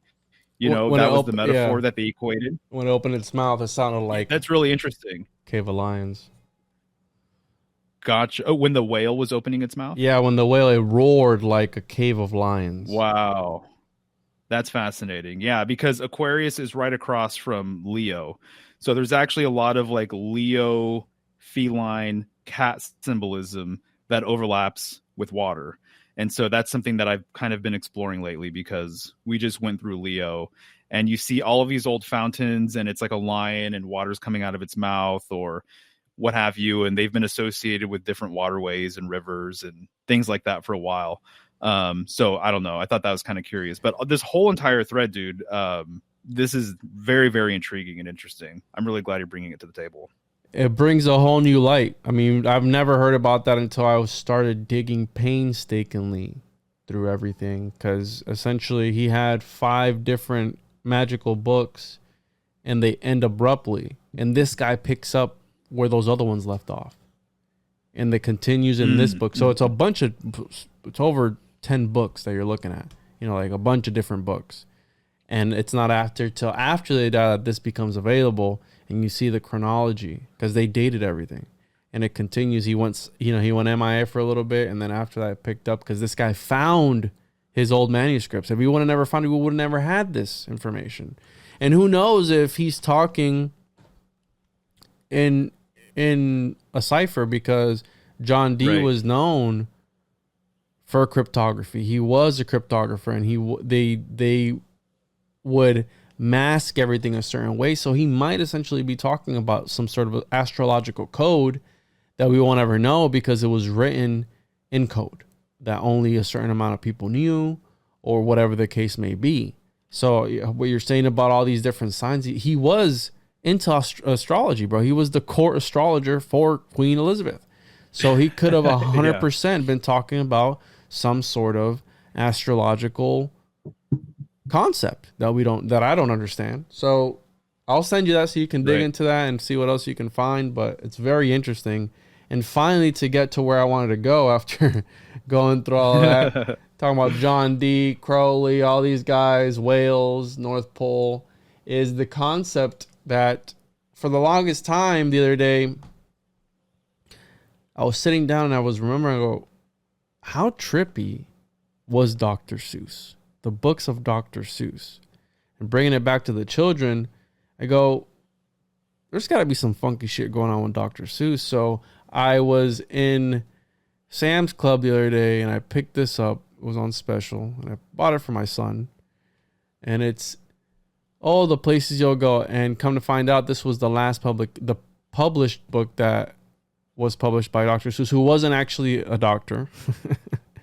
And it was his last publication by a very shady group of people, a corporation, Random House. So Random House, and now it's known as, I believe, Random Penguin House or Penguin Random House, something like that, which is weird too. They were bought a bunch of times, but essentially this company was founded, I think, in the 1800s. I have it pulled up here somewhere. They were founded a very long time ago, and they were up there with the Rockefellers. Dr. Seuss, Theodore Seuss Geisel, I think that's how you say it. He was born in 1904 and died in 1991. He was an American children's author and cartoonist. And he is known for more than 60 books, and he wrote under the pen name Dr. Seuss. He wasn't actually a doctor. But he made a name for himself with Standard Oil. He was drawing advertisements for them, Standard Oil, which is Rockefeller. He was doing literally the same. Let me see if I have it pulled up here. The same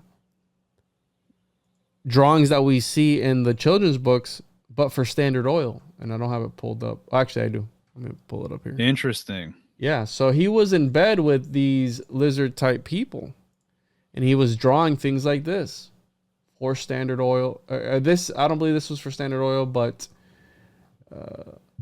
he did do a lot of propaganda as well, and he was doing weird shit like this, which we'll get to. But if you look at his art, it's very trippy, very weird.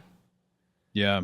And I'm, again, a sucker for sci-fi. So this idea of being able to transverse reality and go to a different place, even here we have the labyrinth, if you really want to look at it, and the concept of the labyrinth, and the story behind the creation of the labyrinth from the Greek perspective, from the Hellenistic perspective, with Daedalus and wanting to trap the Minotaur. That has a symbolic meaning to it. And last night I was into some really intriguing stuff, which I'll pull up here, because my research, I'm balls deep into the architect as magician stuff, and I love that concept. And last night I came across the Daedalus stuff, which coincidentally wasn't here when I started looking around. And Daedala, or art objects, can appear to be what they are not. And the metal plates give a value to the objects that they would not otherwise have. And Daedala comes from Daedalus, which was the divine architect, this mythological architect. He was a magician. He created the labyrinth to contain the Minotaur and the monstrosity. So that could be symbolic for a bunch of different things. And the principal value of Daedala is that of enabling the inanimate matter to become magically alive, of reproducing life rather than representing it. Hence, the word also designates Thaumata, marvelous animated machines with brilliant suits of armor and scintillating eyes. Hopefully I'm saying that right. Scintillating eyes. So the way it's, I guess, glowing eyes, right? I'll look that up. Don't fucking crucify me. And the more primitive Homeric texts emphasize the ability of the Daedala to seem alive. And that was really, I found that weird. I go, why does that sound so familiar? An animated armor. Well, what's an animated armor? And this is a conversation between me and Gabe. But other than Transformers. Right. Because we did the alchemical deciphering of the Transformers, and I had sent him that last night. Because there's more than meets the eye. So the idea of a full metal alchemist being the Transformers, that they're literally transmuting reality, fiction into reality, comes from Greek thought. Daedalus. And Thaumata, you can also automata, which are robots, animated beings, right? So you have the labyrinth here, and as I'm flipping through it, and then the name of it, all the places you'll go. Interesting. And it just happened to be when he died. Where's he going? You know what I mean? Where's he going? You have a lot of weird warping architecture. And then you have the first one. I consider that an alchemical dragon. That's like a dragon looking thing. It's a green dragon. And we know that in alchemy, it's pretty much a picture book that has a bunch of words. That's really weird. And so I'm flipping through. I was like, oh, just a children's book. We got the labyrinth one. We know the symbolism. And then I thought about the chariot when I saw this. Because I know you talked about the canopy of the four things around it. Then you have a castle. I want in there. And they're traveling. They're traveling, yeah. So there's that. There's this weird, trippy thing. So the more I look into it, I'm like, okay. And then the way that they illustrate things here, we have an archway, a portal of some sorts, maybe. Just really weird architecture that flows. And it's almost like out of the movie, what's that one movie, Deception, where... It's a dream within a dream. Is that the name of the movie? Deception with Leonardo DiCaprio? Oh, yeah. Inception. So we have this. We have a lot of weird imagery in here. So you know me. I'm just digging away and looking at this. And then we have 50, 100, and then the number 13 out of nowhere, which is really weird. And I start to look around, and of course there is a connection. And this to me looks like a sigil I've seen somewhere before, but I can't put my eyes on it. I can't put my finger on it. But that top there looks like something I've seen before. Anyways, so I start to go down this rabbit hole of Dr. Seuss. Find out he was in bed with Rockefeller Foundation. One of his biggest checks was from Standard Oil. He was doing propaganda art in World War II. He had an affair. I think his wife killed herself because she found out that he had left her for a younger woman. Okay. We have the Random House connection, which one of the biggest conglomerates ever. The family ranks 147 in the top 200 richest families ever, and they're worth billions and billions of dollars. And they're German. And then I came across he had a dark collection that only came to light after he had died. And this is a self-portrait. This is how he saw himself, apparently. This is how Dr. Seuss saw himself, like this weird, creepy, magician-looking thing, chimera, I guess you could call it. And there was a lot of art that was released after he had died. This is part of his dark collection. Very weird stuff. Yeah. Very dark. It's you see the contrast of like the stuff that I showed you for the kids, and then this darker looking things are naked. I don't know what that's supposed to be. This thing. This was like an ethereal cat playing pool. You have 2, 6, and 9 in there. And then you have stairs. So it's very weird. And dark. Look at this. Self-portrait of the artist worrying about his next book. This is how he's painting himself. He's seeing himself as this morphed being. Right? And right. As I look into it, the rhymes within the book, right? There's a certain like, I am Sam, and Sam I am. Well, that goes even into a deeper rabbit hole. Apparently, and this is from an article named A Qabalistic Interpretation of Dr. Seuss, Green Eggs and Ham, by Darren McGovern, Frater, Cat in Hat. Motherfucker. Cat in Hat. So, the most holy tree of the eggs and ham, and it was inspired by a conversation with excluded middle editor Greg Bishop about Aleister Crowley. And I looked him up, and apparently he had a radio show, or he has, and he's published a few books. I don't know if he's still around or not, but shout out to you, Greg. We're using this thing on your website. I found it very interesting, and it's linked to one of Crowley's books. I was like, what the fuck does Crowley have to do with nursery rhymes? Well, apparently Crowley wrote about nursery rhymes. And The Equinox, Book 4, Part 2, Chapter 7, an interlude is the name of it.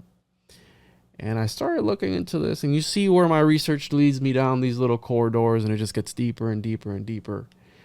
And Crowley wrote about nursery rhymes, how they each contain profound magical secrets which are open to everyone who has made a study of the correspondences of the Holy Kabbalah with a Q, because you have to remember Kabbalah is CKQ. There's different interpretations of it. To puzzle out an imaginary meaning for this nonsense sets one thinking of mysteries. Once one enters into deep contemplation of holy things, and God himself leads the soul to the real illumination. Hence also the necessity of incarnation. The soul must descend into all falsity in order to attain all truth. And I'm going to do the one that I found really interesting, which is the first one. And the second one's really cool. But you guys can check this out for yourselves. I'm not going to get too crazy into it. But it relates to Cat in the Hat, because back to cryptography, it's not going to be black and white. This is why symbolic literacy is so important. This is why you need to follow Symbolic Studies on TikTok and Instagram to keep up with your symbolic studies.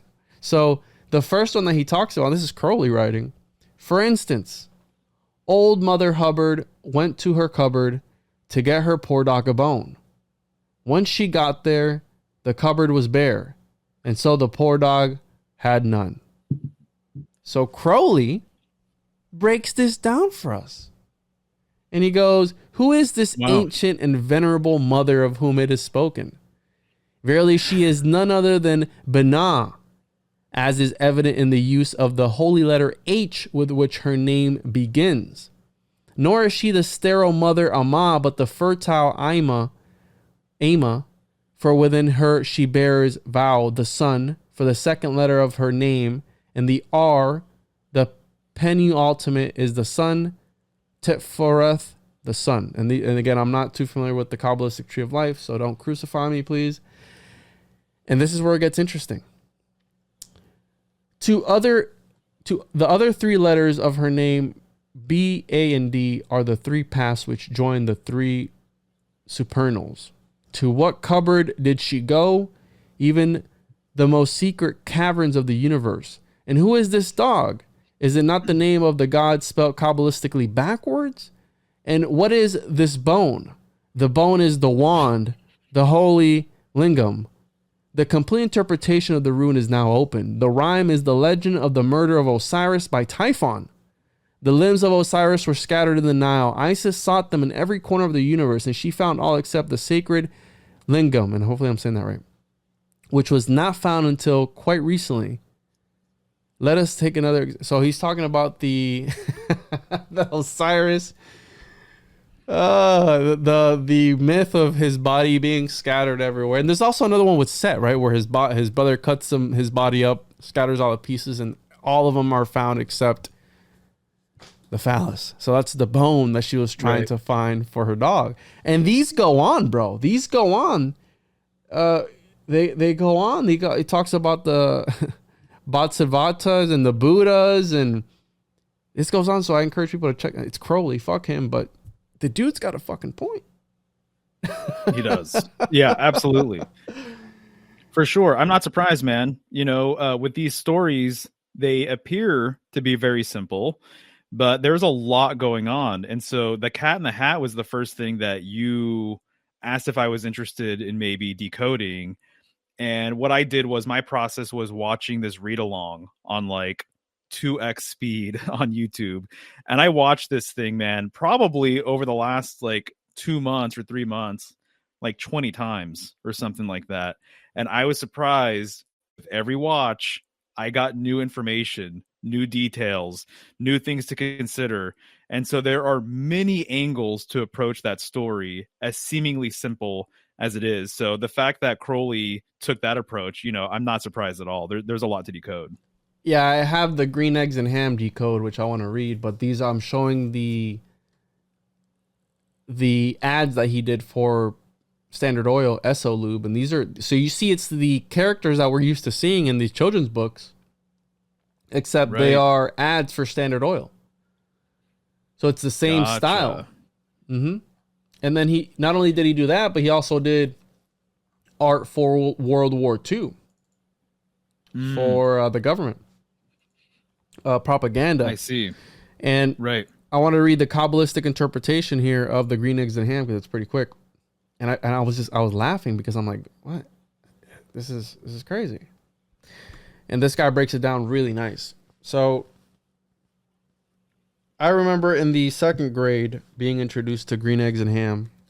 And I remember our teacher, rest in peace, she was a family friend and she died of cancer some years back. But she made us green eggs and ham. Literally green eggs and ham. And that thought has been imprinted in my mind. So that's why when I thought of Dr. Seuss, like, this is so trippy. Like it's like he's having a waking dream.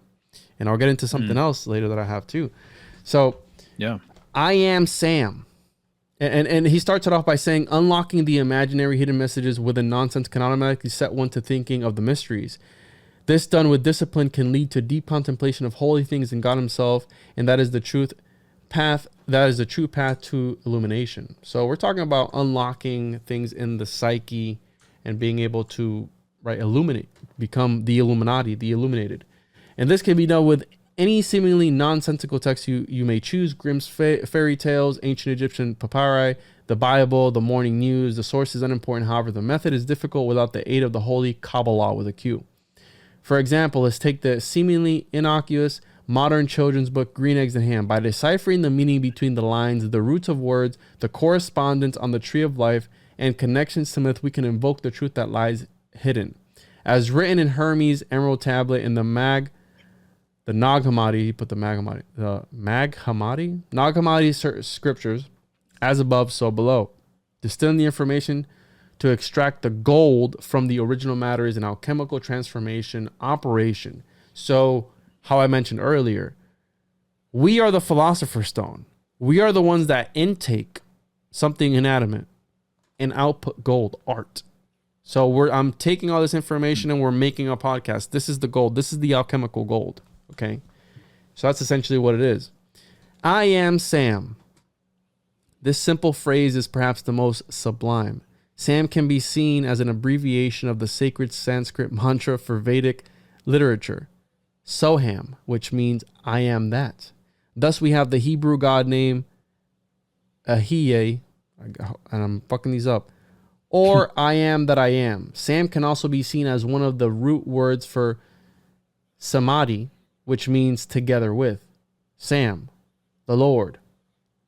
Adhi. Thus we have together with I am. Either way, this is certainly Kether. And I'm sure you know these names because I don't know about the Kabbalistic tree of life. The uppermost Sephiroth on the tree of life. Complete unity. This blissful state is secretly betrayed by the repeating of it. Here also we have the appearance of a new character. He is the witness to the statement repeated. So it starts with I am. I am Sam. And then it goes, I am Sam with a capital A on the am. Dualism has been evoked and heaven will never be the same. The negative veils of existence have been shattered. Kether has given away to Chokmah and Binah, the yin and yang of creation. There is nothing left but to look to where this new consciousness emanated and to speak what now appears in reverse. So I am Sam. I am Sam. Sam I am. Like an inverted pentagram, the truth is seen improperly due to the faulty perspective of the viewer. Immediately, we see the second character resist. He states, that Sam I am, that Sam I am. I do not like that Sam I am. Here we have it. The ego separates from the now higher self, Sam I am, and begins to resent it, not realizing he is it. This resentment is the root of all human error, as Nietzsche so exactly examines in Will to Power. Yes, the original sin is committed. The observer poises himself separate from the observed, but the higher self is ready with a solution, an offering, a holy Eucharist. Do you like green eggs and ham? So this is the solution. This is the offering, right? He offers again. The ego resists. I do not like them, Sam I am. In an act of compassion or perhaps some sort of Zen joke, the higher self asks, would you like them here or there? But it is too late. The fall from grace has begun. Adam is banished from the garden by his inevitable refusal to cooperate. But the higher self follows and asks, would you like them in a house? Would you like them with a mouse? Here the ego has descended the Malkuth and is presented to himself, the mouse or moose, which means ego, in its small, pathetic, symbolic form. Yeah, the ego resisteth. Would you like them in a box? Would you like them with a fox? Now the house has turned into a box and the ego a fox. So we're seeing these archetypes and this psychological aspect to, to fucking green eggs and ham, bro. Where this sprouted from Crowley's work. So in typical reverse meaning, like the Chinese finger torture toy I used to get at the carnivals, that would be tightened. The harder you would pull, the further the ego separates from the higher self, the more confined it becomes, as represented by the box. And the more really the ego becomes as it is represented by the fox. And the fox has its own interpretation as well. Yeah, the ego resisteth. Would you, could you, in a car, eat them? Eat them, here they are. Here they found themselves in a car symbolic of the body, has 4 wheels like the 4 elements. It is in motion like the swastika, which is a cross in motion. And yeah, the ego resisteth. You may like them, you will see. You may like them in a tree. The car now drives up a tree, obviously the tree of life itself. And yeah, the ego resisteth. A train, a train, a train, a train. Could you, would you on a train? They rapidly fall from the tree to the train. Trains have forever been associated with the sex act, and verily they are sped off into a tunnel. Say in the dark, here in the dark, would you, could you in the dark? The chakra roller coaster ride continues. This ascent to darkness by means of the sexual act is familiar to all. It would be an insult to the reader for me to comment further. And he goes on, and he ends it with, let's see here. The ego. So, say I like green eggs and ham. I do. I like them. Sam, I am. I would eat them in a boat, and I would eat them with a goat, etc., etc. The ego realizes fighting his divine will is not only futile, but giving in is bliss, right? Ignorance is bliss. For his tormentor was himself, his higher self, his holy guardian angel. The torment came from the ego's perception of being separate from the all. But what are the green eggs and ham? Are they symbolic of fear of the unknown? Are they delicious rewards of selflessness? Or is the ham the forbidden fruit of bodily existence, and the 2 eggs the symbolic of her birth? Are they green for fertility and growth? After all, God's creation is creation and is meant to perpetuate itself by its own means.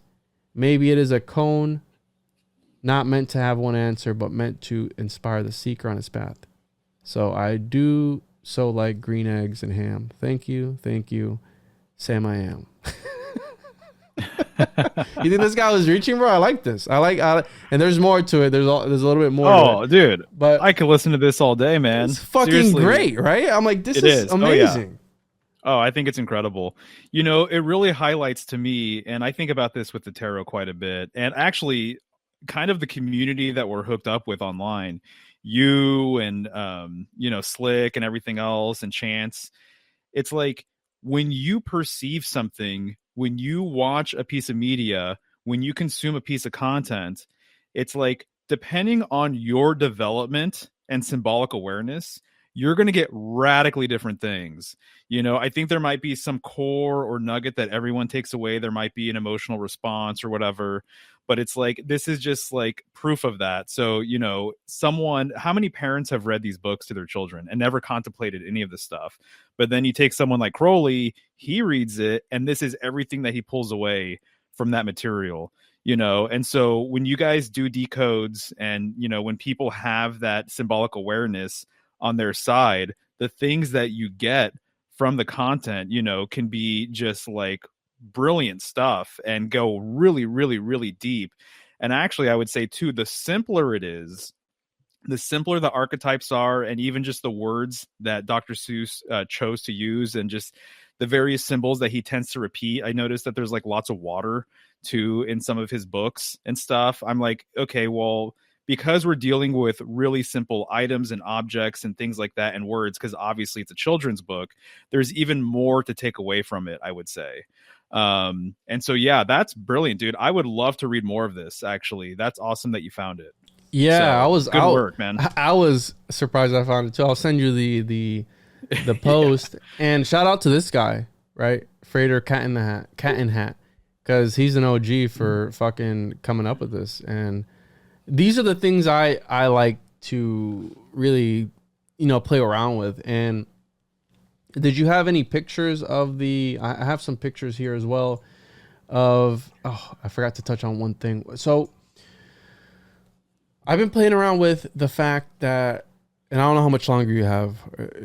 I got time, dude. All right, just making sure, because I know we were going to do an hour and a half, but obviously there's a lot to talk about. Yeah. But this idea, worries. I don't know if you've heard of the Mundus Imaginalis. Have you heard about that? No. It's a concept that was come up with by, I forgot his name. Anyways, it was one of Carl Jung's associates. And it's this imaginary world between the real, you know, reality and whatever this other side is, right? So I'm going to read here. I have to find the description of it. I'll look for it here in a second, but keep that in mind. Here we go. So Corbin coined the term mundus imaginalis, which is intended to encapsulate this, a world that is ontologically as real as the world of the senses and that of the intellect. So I've always talked about how everything is perception. Everything is the way you perceive things. And I think that our senses, that's the whole thing with Cartesian philosophy. I think, therefore I am, cogito ergo sum, where the only thing that he could trust was himself. So I think, therefore I am. I know I'm true. My senses can be deceived.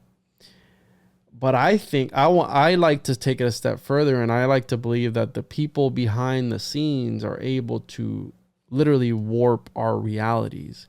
And maybe this mundus imaginalis isn't a place that you could physically see or something, but what if whenever you go into a certain building, right? Let's put an example. Your soul or something, your essence is taken and transported to these certain places. Or maybe you are even able to go there with your own senses, because that's what meditation is. That's what yoga is. That's what maybe DMT is, where you're able to see through the other side of the firmament. And I think that with a combination of architecture, with media, with everything, with frequencies, with 5G, with all that shit, I think they're able to do that. And I think that's what the original cathedrals were about. It was a technology that they had access to, an alchemical technology. That's what Fulcanelli talks about, that these cathedrals are alchemical in nature. And they were used to, and this has been said, they were used as picture books, back again to the primitive thing, right? For children, picture books for the lower class. So how you're saying, taking these archetypes and shrinking them down to the simplest form has the most effectiveness at times. So I think that's what I interpret magic as, being able to think of things like this, where you're telling me that the imaginary world is just as true as the real world. Well, that's what Plato was talking about with the theory of forms.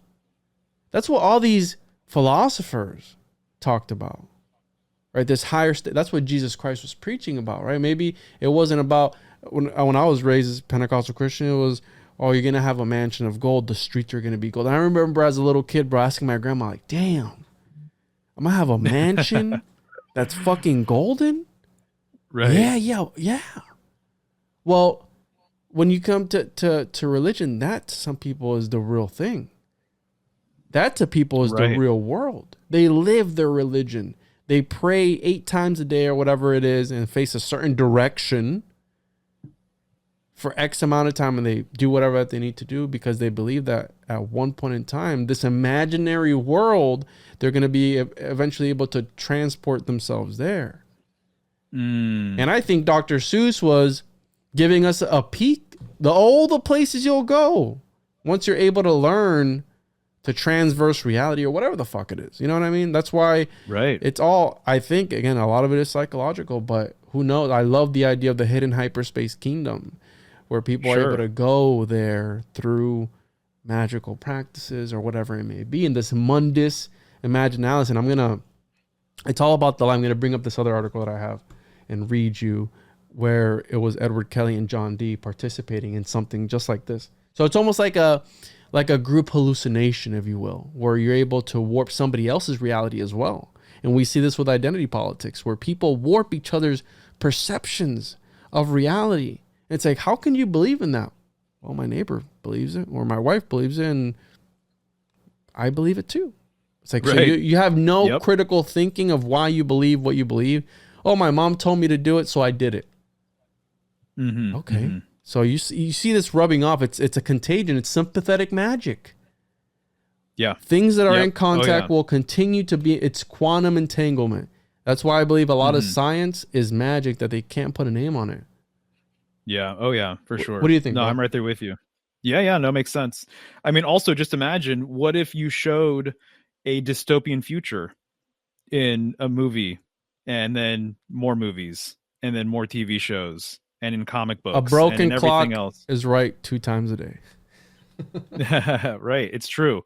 But if you keep on showing the dystopian future, if you keep on showing the world coming to an end, things like that, that is planting that seed, and so people are going to basically that they're going to have that seed grow within their minds and within their hearts. And so this is what propaganda is all about, is just kind of like creating these messages and allowing them to go viral and to spread, and you're basically creating reality that way. It's culture creation. And I think that being imaginative and being creative and being artistic. We lost you, Mario.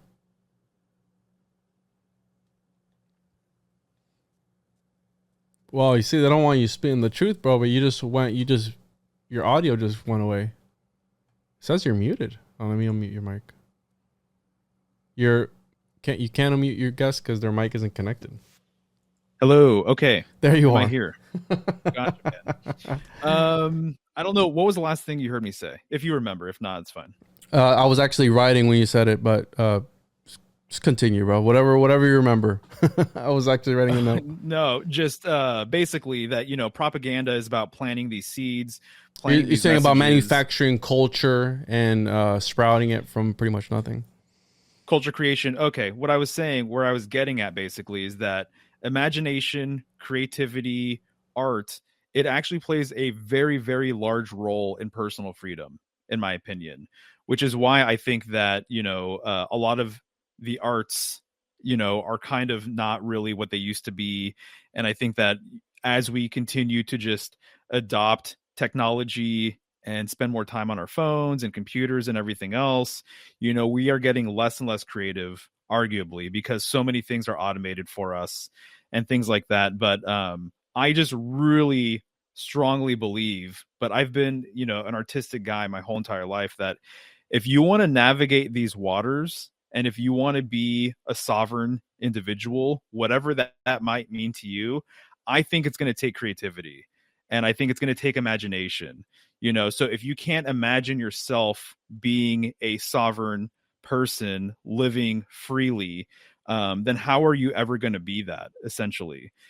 So I think that there's a major suppression with individual creativity, which is why, too, we know that alphabet agencies, they love basically the art industry because they can steer humanity in this direction or that direction. So if there is a platform that is artistic, you better believe that there's propaganda behind it. You better believe that most of the artists that you're hearing about, or most of the films that come out, or most of the shows that come out, or most of the books that come out, it's all propaganda. And so they know how the human mind works. Obviously, this is all ancient psychology. And so to me, when I think of an adult creating a children's story or an adult creating a children's show, that is really, really suspect to me. I just don't see why you would be an adult and care so much to educate someone else's child. I could see if you're doing something for your own kid or maybe your own family or something like that. But, being a full blown adult making shows for like 7-year-olds or something like that, there's just a lot of questionable stuff with all of that. And so Dr. Seuss is a part of this whole entire, basically wave of like making children small consumers and, and basically programming them at a very young age and getting them and their parents mostly to buy these books and to go to the movies and to do all these different things. I see programming for children in a completely different way now. Obviously, we grew up with it, so we watch Nickelodeon and all these different things. But now, as an adult, I'm like, why would you spend your time doing this for kids? I think there's potentially lots of nefarious things going on there. Yep. So there you go. The Hanged Man. Again, talking to these how you're saying the primordial archetypes, in order to speak to the subconscious, they use art for this. And you see it right here, where it's the law of correspondence. They're mirroring these realities. And I wanted to read that excerpt, and I've been trying to get a hold of this guy, but shout out to Takuchi Dai. And the name of the article is John Dee Scrying Magic, and it's from the Journal of International Philosophy. And when I read this, I was blown away, because I like to look at things from a different perspective. And when somebody brings a different perspective to the table, just really makes my nipples hard. And so he wrote, there is also the possibility that he was creating, and he's talking about Edward Kelly and John Dee. And this is what I was telling you about, how this imaginary world becomes real, and some people aren't able to decipher it because they're creating their own realities together, right? So here you have Edward Kelly, John Dee, both together for hours at a time, doing these seances, talking to Lord knows what. But there is also the possibility that he was creating a state together with Kelly that could be described as a folia deux, and hopefully I'm saying that right, but it's, I guess, mental sickness or illness. It is entirely conceivable that Dee's intellectual background implicitly induced the formation of Kelly's visions, as Dee asked questions directed at angels and spirits and organized and recorded conversations conducted during these sessions. And mind you, they did these things for hours at a time, and the only thing that changes from all of John Dee and his experiences, because it's very consistent, the only factor that never changes is that he was the scribe. So a lot of people argue that he could have been making all this shit up by himself, right? But there's more than meets the eye. There's a lot more to the story. Angela Voss regards scrying as a method for accessing the mundus imaginalis, a term coined by Henry Corbin. The mundus imaginalis refers not to a fictional world generated by the consciousness, but to an autonomous world that gushes forth involuntarily in a manner that involves the driver of imagination itself. So if that's the ego, if that's yourself, who the fuck knows that? If that's consciousness, I don't know. Fundamentally speaking, scrying commonly constitutes a virtual experience consisting of observations based on the use of a crystal ball as a screen rather than an immersive experience. As noted in Dee's records, however, Kelly sometimes obtained his visions by stepping away from the three-dimensional screen of his crystal ball and using the entire room as a stage in a manner that saw him make a complete break from the world of perceptions. In fact, Kelly's vision truly represented a real world of experiences informed not just by sight and hearing, but also by touch. So what I was talking about earlier, architecture plays a big role in the way that you perceive things. So not only was Kelly having visions from the crystal ball he was looking at for 10 hours at a time, but he would invoke visions by stepping away from it and looking around the room. They were said to have Madimi, which is the little girl, running around the room. They could see her running around the room, and they were participating in these visions together. They would hear sounds together. They would see all from the way the light was coming in. And this just reminds me, bro, of a crystal ball or a scrying mirror. Well, that's essentially what all these screens around me are right now.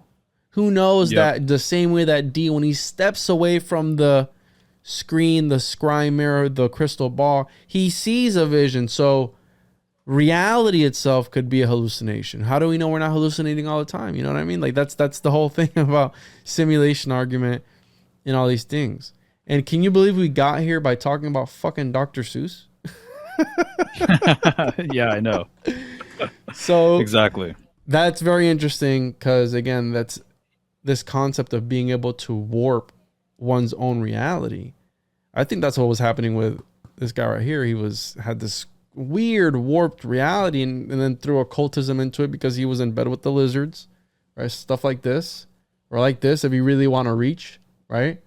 Right. And then how you're saying the water symbolism. a lot of blue. Yeah. That's similar to how the forecasters put you at ease, right? When you're watching your news, and here he is right here fucking looking at you like a fucking creep. And the barber symbolism, right? You also have that in there. And right. here you go. Here he's coming in through another. It's a portal too. It's an archway. It's a doorway. He's coming in. Yep. So yeah, exactly. And you see how this weird, just warped reality. You know, just it's like a waking dream. He's like a schizophrenic. He's hallucinating all this stuff. This is one of the first books that he wrote. The 7 Lady God Divas. It was one of the first books he ever published in 1939. And it had nude women in it. And it had a very weird concept to it, where there was these women they would be given away after they had a naked encounter with a horse for some reason. Really weird stuff. Wow. This is your Dr. Seuss in 1939. And Peeping Jack II. They all had Peeping Tom, Peeping Dick, Peeping Jack II, that they were given away to these men that had the Peeping family. So who knows what's going on behind this guy's psyche, or if this is even MK Ultra, bro. This could be MK Ultra. You know what I mean? Yeah, right. There are some very interesting things in The Cat in the Hat. Did you notice that the mother is single with the Cat in the Hat? Is that something you picked up on, right? No father figure. At one no father figure, but the Cat in the Hat, I think, kind of plays a substitute for that, a temporary substitute father figure. So there's actually a lot of family dynamics that come up in the Cat in the Hat that I was not expecting, you know. And so at one point they show the mother's bedroom, and she has a small bed just to herself. And one of the things actually knocks the kite on the headboard of the mother's bed. And so there's this thump, and there's this sound that comes from right there. You go, right there. So there's this thump that occurs from the kite hitting the headboard while thumping in the headboard. I mean, what does that imply? You know? And so then right outside the door, you have the child looking in, the son looking in, you know, and then the gown, you know, is there on the kite string as well. And so there's a lot of really interesting things that I think Disney kind of played with as well, right? It's always like it's the same people home. It's the same people, yeah. Right. Yeah. So it's a single parent home. So the fact that they deliberately made her single, and the fact that the cat in the hat who wears a tie and a hat comes in, and he's a cat. So if we're going to relate this astrologically, symbolically, you know, the cat would be Leo, which would be the sun, SONSUN. And so I just think it's really interesting that the kids are home alone, the mother is away, and then the cat in the hat enters the picture, and it's a rainy day. So I think the first line is, the sun did not shine. You know, that's the first line in the Cat in the Hat. I think that's really interesting. The sun did not shine, but here comes this cat, this solar, you know, archetypal symbol enters the picture, and then he brings all of this life and mayhem with him. You know, ultimately, though, I think the cat is a very mercurial character. And so I think there's lots of mercurial symbolism baked into what he represents. You know, tricks are brought up a number of times, good tricks, bad tricks. And I think of the magician card. I think of magic. And it's really interesting that the magician actually corresponds with Mercury. And so Mercury and the magician and everything that's related to magic, they're all very much related. Hermeticism, things like that. And so even I thought it was fascinating that there are some older tarot decks where the magician is essentially holding a box. And I was thinking about this the other day. I'm like, well, what does that represent? And I'm like, well, I kind of think of stage magic, and I think of the mystery of the box and what's contained within the box, you know? And so Mercury is a really, really interesting character. Hermes is a really interesting character. All of the related deities, Thoth, etc. These figures are fascinating because they mean so many different things. They're so fluid that they're kind of hard to actually nail down and pin down in a lot of ways. but the box does have a historical connection with the magician. And so the fact that he brings in a box and it's this mystery, and then what comes out of it, thing 1 and thing 2. Homunculi. Exactly. You can look at them as homunculi. You could also look at them as the Gemini twins, either twins or siblings, which also is ruled by Mercury. So the mercurial energy that emanates from the cat is pretty much off the charts. So that's one of the big things that I wanted to talk about and bring up. I think it was LC King, who's been on Chance's show, Interverse, multiple times. He's a great dude.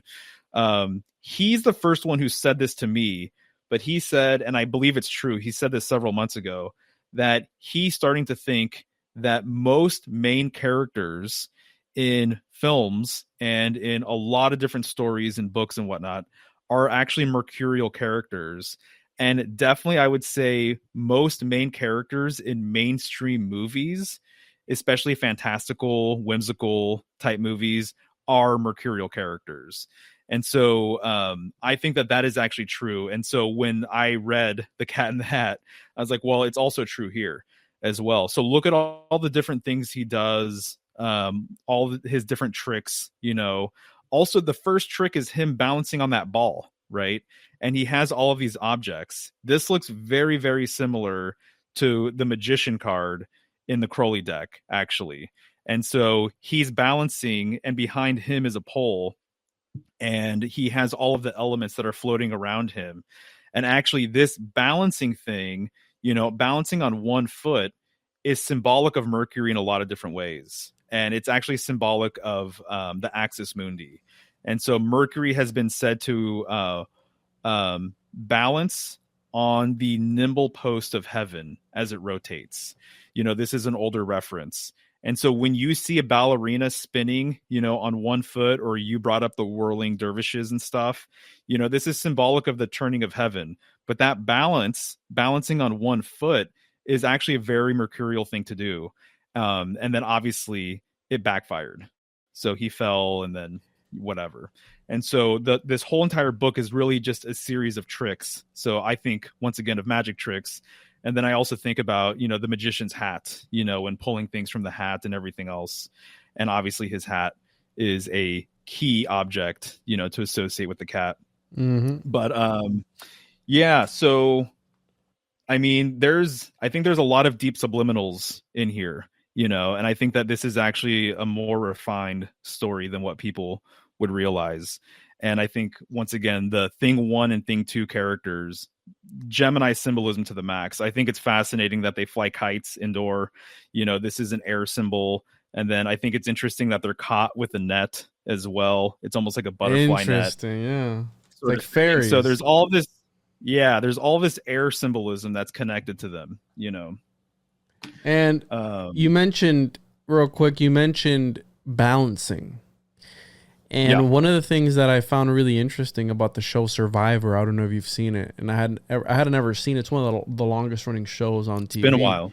Yeah, it's one of the longest running shows on TV. And I watched one of the more recent seasons, and I was introduced to the show by that. And a lot of the things that they do is there's the Ouroboros. They have an Ouroboros necklace that they have in that show, which obviously the Ouroboros is an occult symbol. And they do a lot of balancing acts. A lot of stuff is it's survival, and all the challenges. A lot of the time, it's standing on a post or something like that. How long can they balance it? One time they put the guys up like this, like some crazy cross. Their feet were together on some plank, right? And it would get smaller and smaller every so often, right? They'd have to move up, but they were essentially like this. They had their hands up like this and a cross looking thing, like a really uncomfortable position, almost like the hangman, in order to balance. And it was all about who could balance the longest.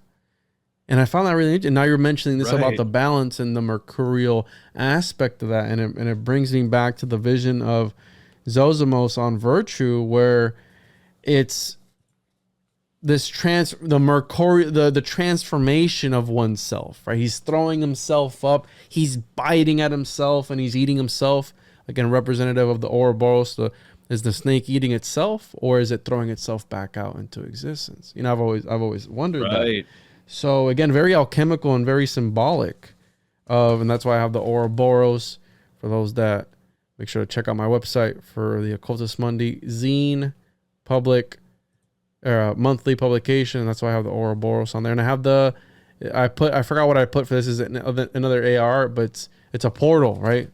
It's like you walk in and you ascend through the doorway, the portal way, whatever you want to call it. So I don't know, man. This has been really deep. We got really super deep on Cat in the Hat. Do you have anything else to add to all this?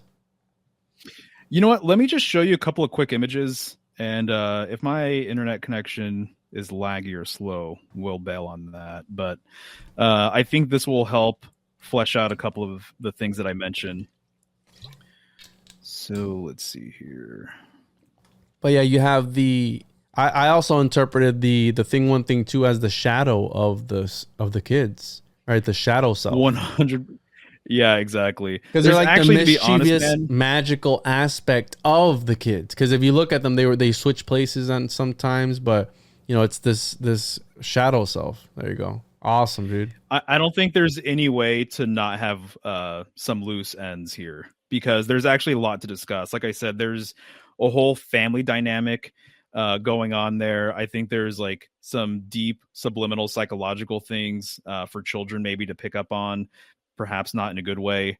And so, yeah, there's a lot of loose ends here that we could tug at some point if you wanted to. But so when I saw the Cat in the Hat and he was balancing on the ball, this was the first thing that I thought of. So this is the Magician card by Crowley.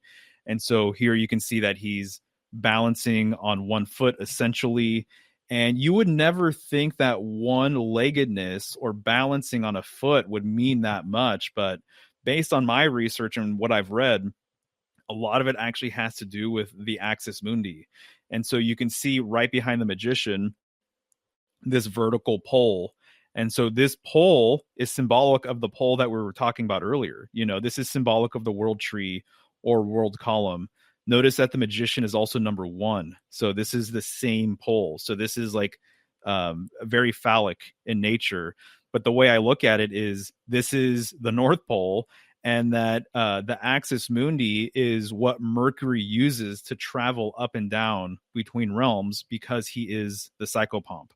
And so you'll notice too that the Magician has these really over-exaggerated wings coming from its ankles, right? And so this is a mercurial sort of thing, because again, he is the messenger.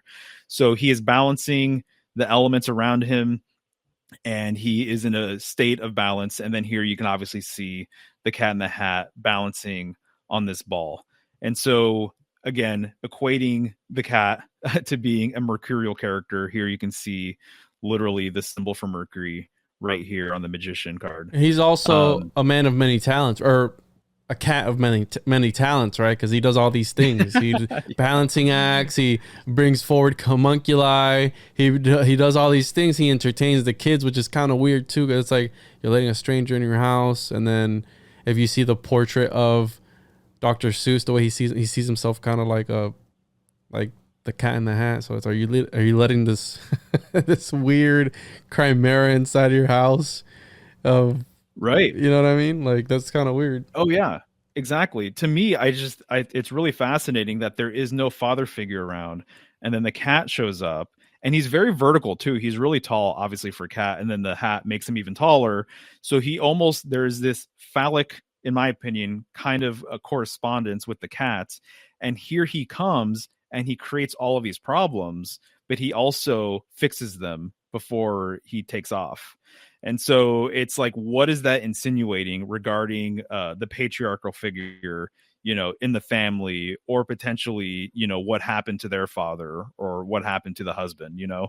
I thought it was interesting that the father actually, they allude that there is a fatherly figure in the follow-up to the book. So there's a number 2, I can't remember what it's called, but there's a second Cat in the Hat. It's definitely, in my opinion, the symbolism isn't as interesting as the first one, but there is a father figure there.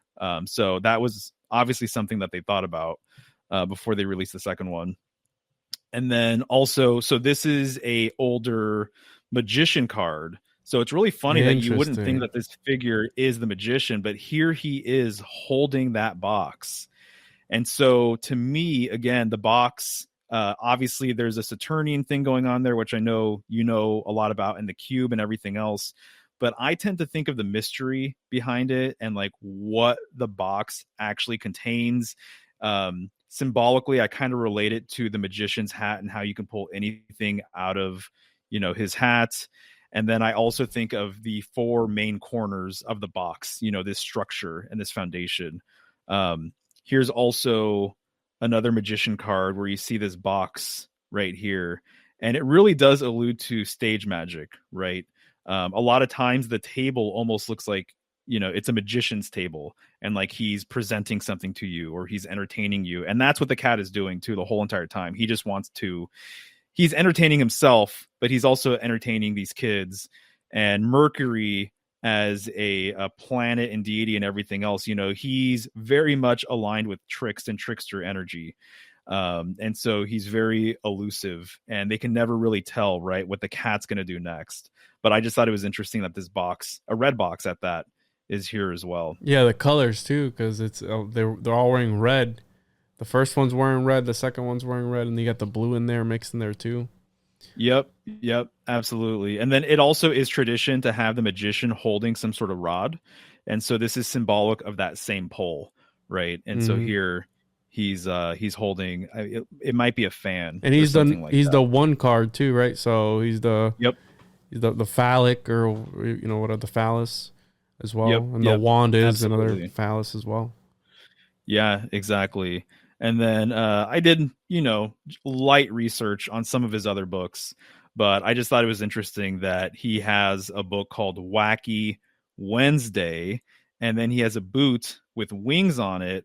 And then, like I said earlier, Mercury a lot of times has wings around his ankles, around his feet. He's a traveler.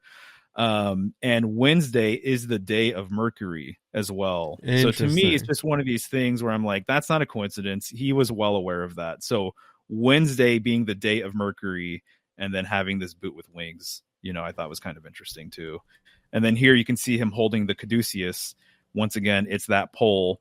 I kind of look at the little knob at the end of the pole. I tend to see it now as the pole star, because this is an Axis Mundi symbol. And then also the serpents going up that rod or pole. It's kind of symbolic of traveling up and down the world tree, or up and down the world column. And there was another article that I ran across where they linked the Lorax to the caduceus. They have they break it down, and they're able to extract the RX of the Lorax into RX, the caduceus, the medicine prescription. So you have, again, that weird connection there. And I'm sure if we were to look, I didn't look either a lot, but I'm sure if we were to look and try and find and see the law of correspondence and the mirroring of the tarot with the symbolism within the Dr. Seuss art, I'm sure we'd find hundreds of references, I would think so. Yeah. It's and very then obviously reminiscent. the RX, right? Prescription, medical industry, caduceus with medical symbolism, and then Dr. Seuss as well. And he wasn't even a real doctor. And he wasn't even a real doctor. Yeah. Oh shit, Mario. Do you have any? I had so much fun today, and this is why we're here almost 2.5 hours later, because there's just so much to talk about. And I could go on for hours. We're gonna save for the next one. I'll think of something for us to do. And this was a fucking banger of an episode. Is there anything else you wanted to add? Anything you wanted to plug, let the people know about, or any concluding thoughts on what we just went through? Because this was an alchemical experience in itself, this entire episode, bro. We talked symbolic literacy, ascension, portals, pyramids, John D, all that good shit. Right. You know what, man? I think I'm pretty good, but I really appreciate your research and what you bring to the table. You like to do these deep dive searches and find all of these incredible books, and you're actually reading them too. And so I just think that's a niche that is, giving a lot to the community. And so the handful of things I've heard you talk about that you're putting out there, it's helping fill in some gaps for me. And so, this is giving me a lot of new stuff to research myself. and to contemplate and everything. So I think first and foremost for me, I'm going to look more into whale symbolism and what's going on there, because I want to pull at that thread and see what else comes around with it. But otherwise, people can reach me at Symbolic Studies, once again, .com. They can find me on Instagram, symbolic.studies.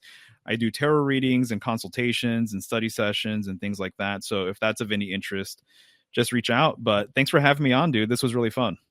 Yeah, thank you for coming on, man. I had a ton of fun today, and this was months in the making. So I'm really glad we got to do it, and I'm really happy with how it came out because we went everywhere I wanted to go and more. Right, I was able to dig up some stuff last minute, and it just comes to show if you look deep enough. I always tell people a lot of the stuff, it sounds, hey, it could be reaching. Who the fuck knows? But a lot of stuff makes sense to me, man. And I think that the occult is related to almost everything in society because this country was founded with occult roots. So make sure to, I'll post your links in the description.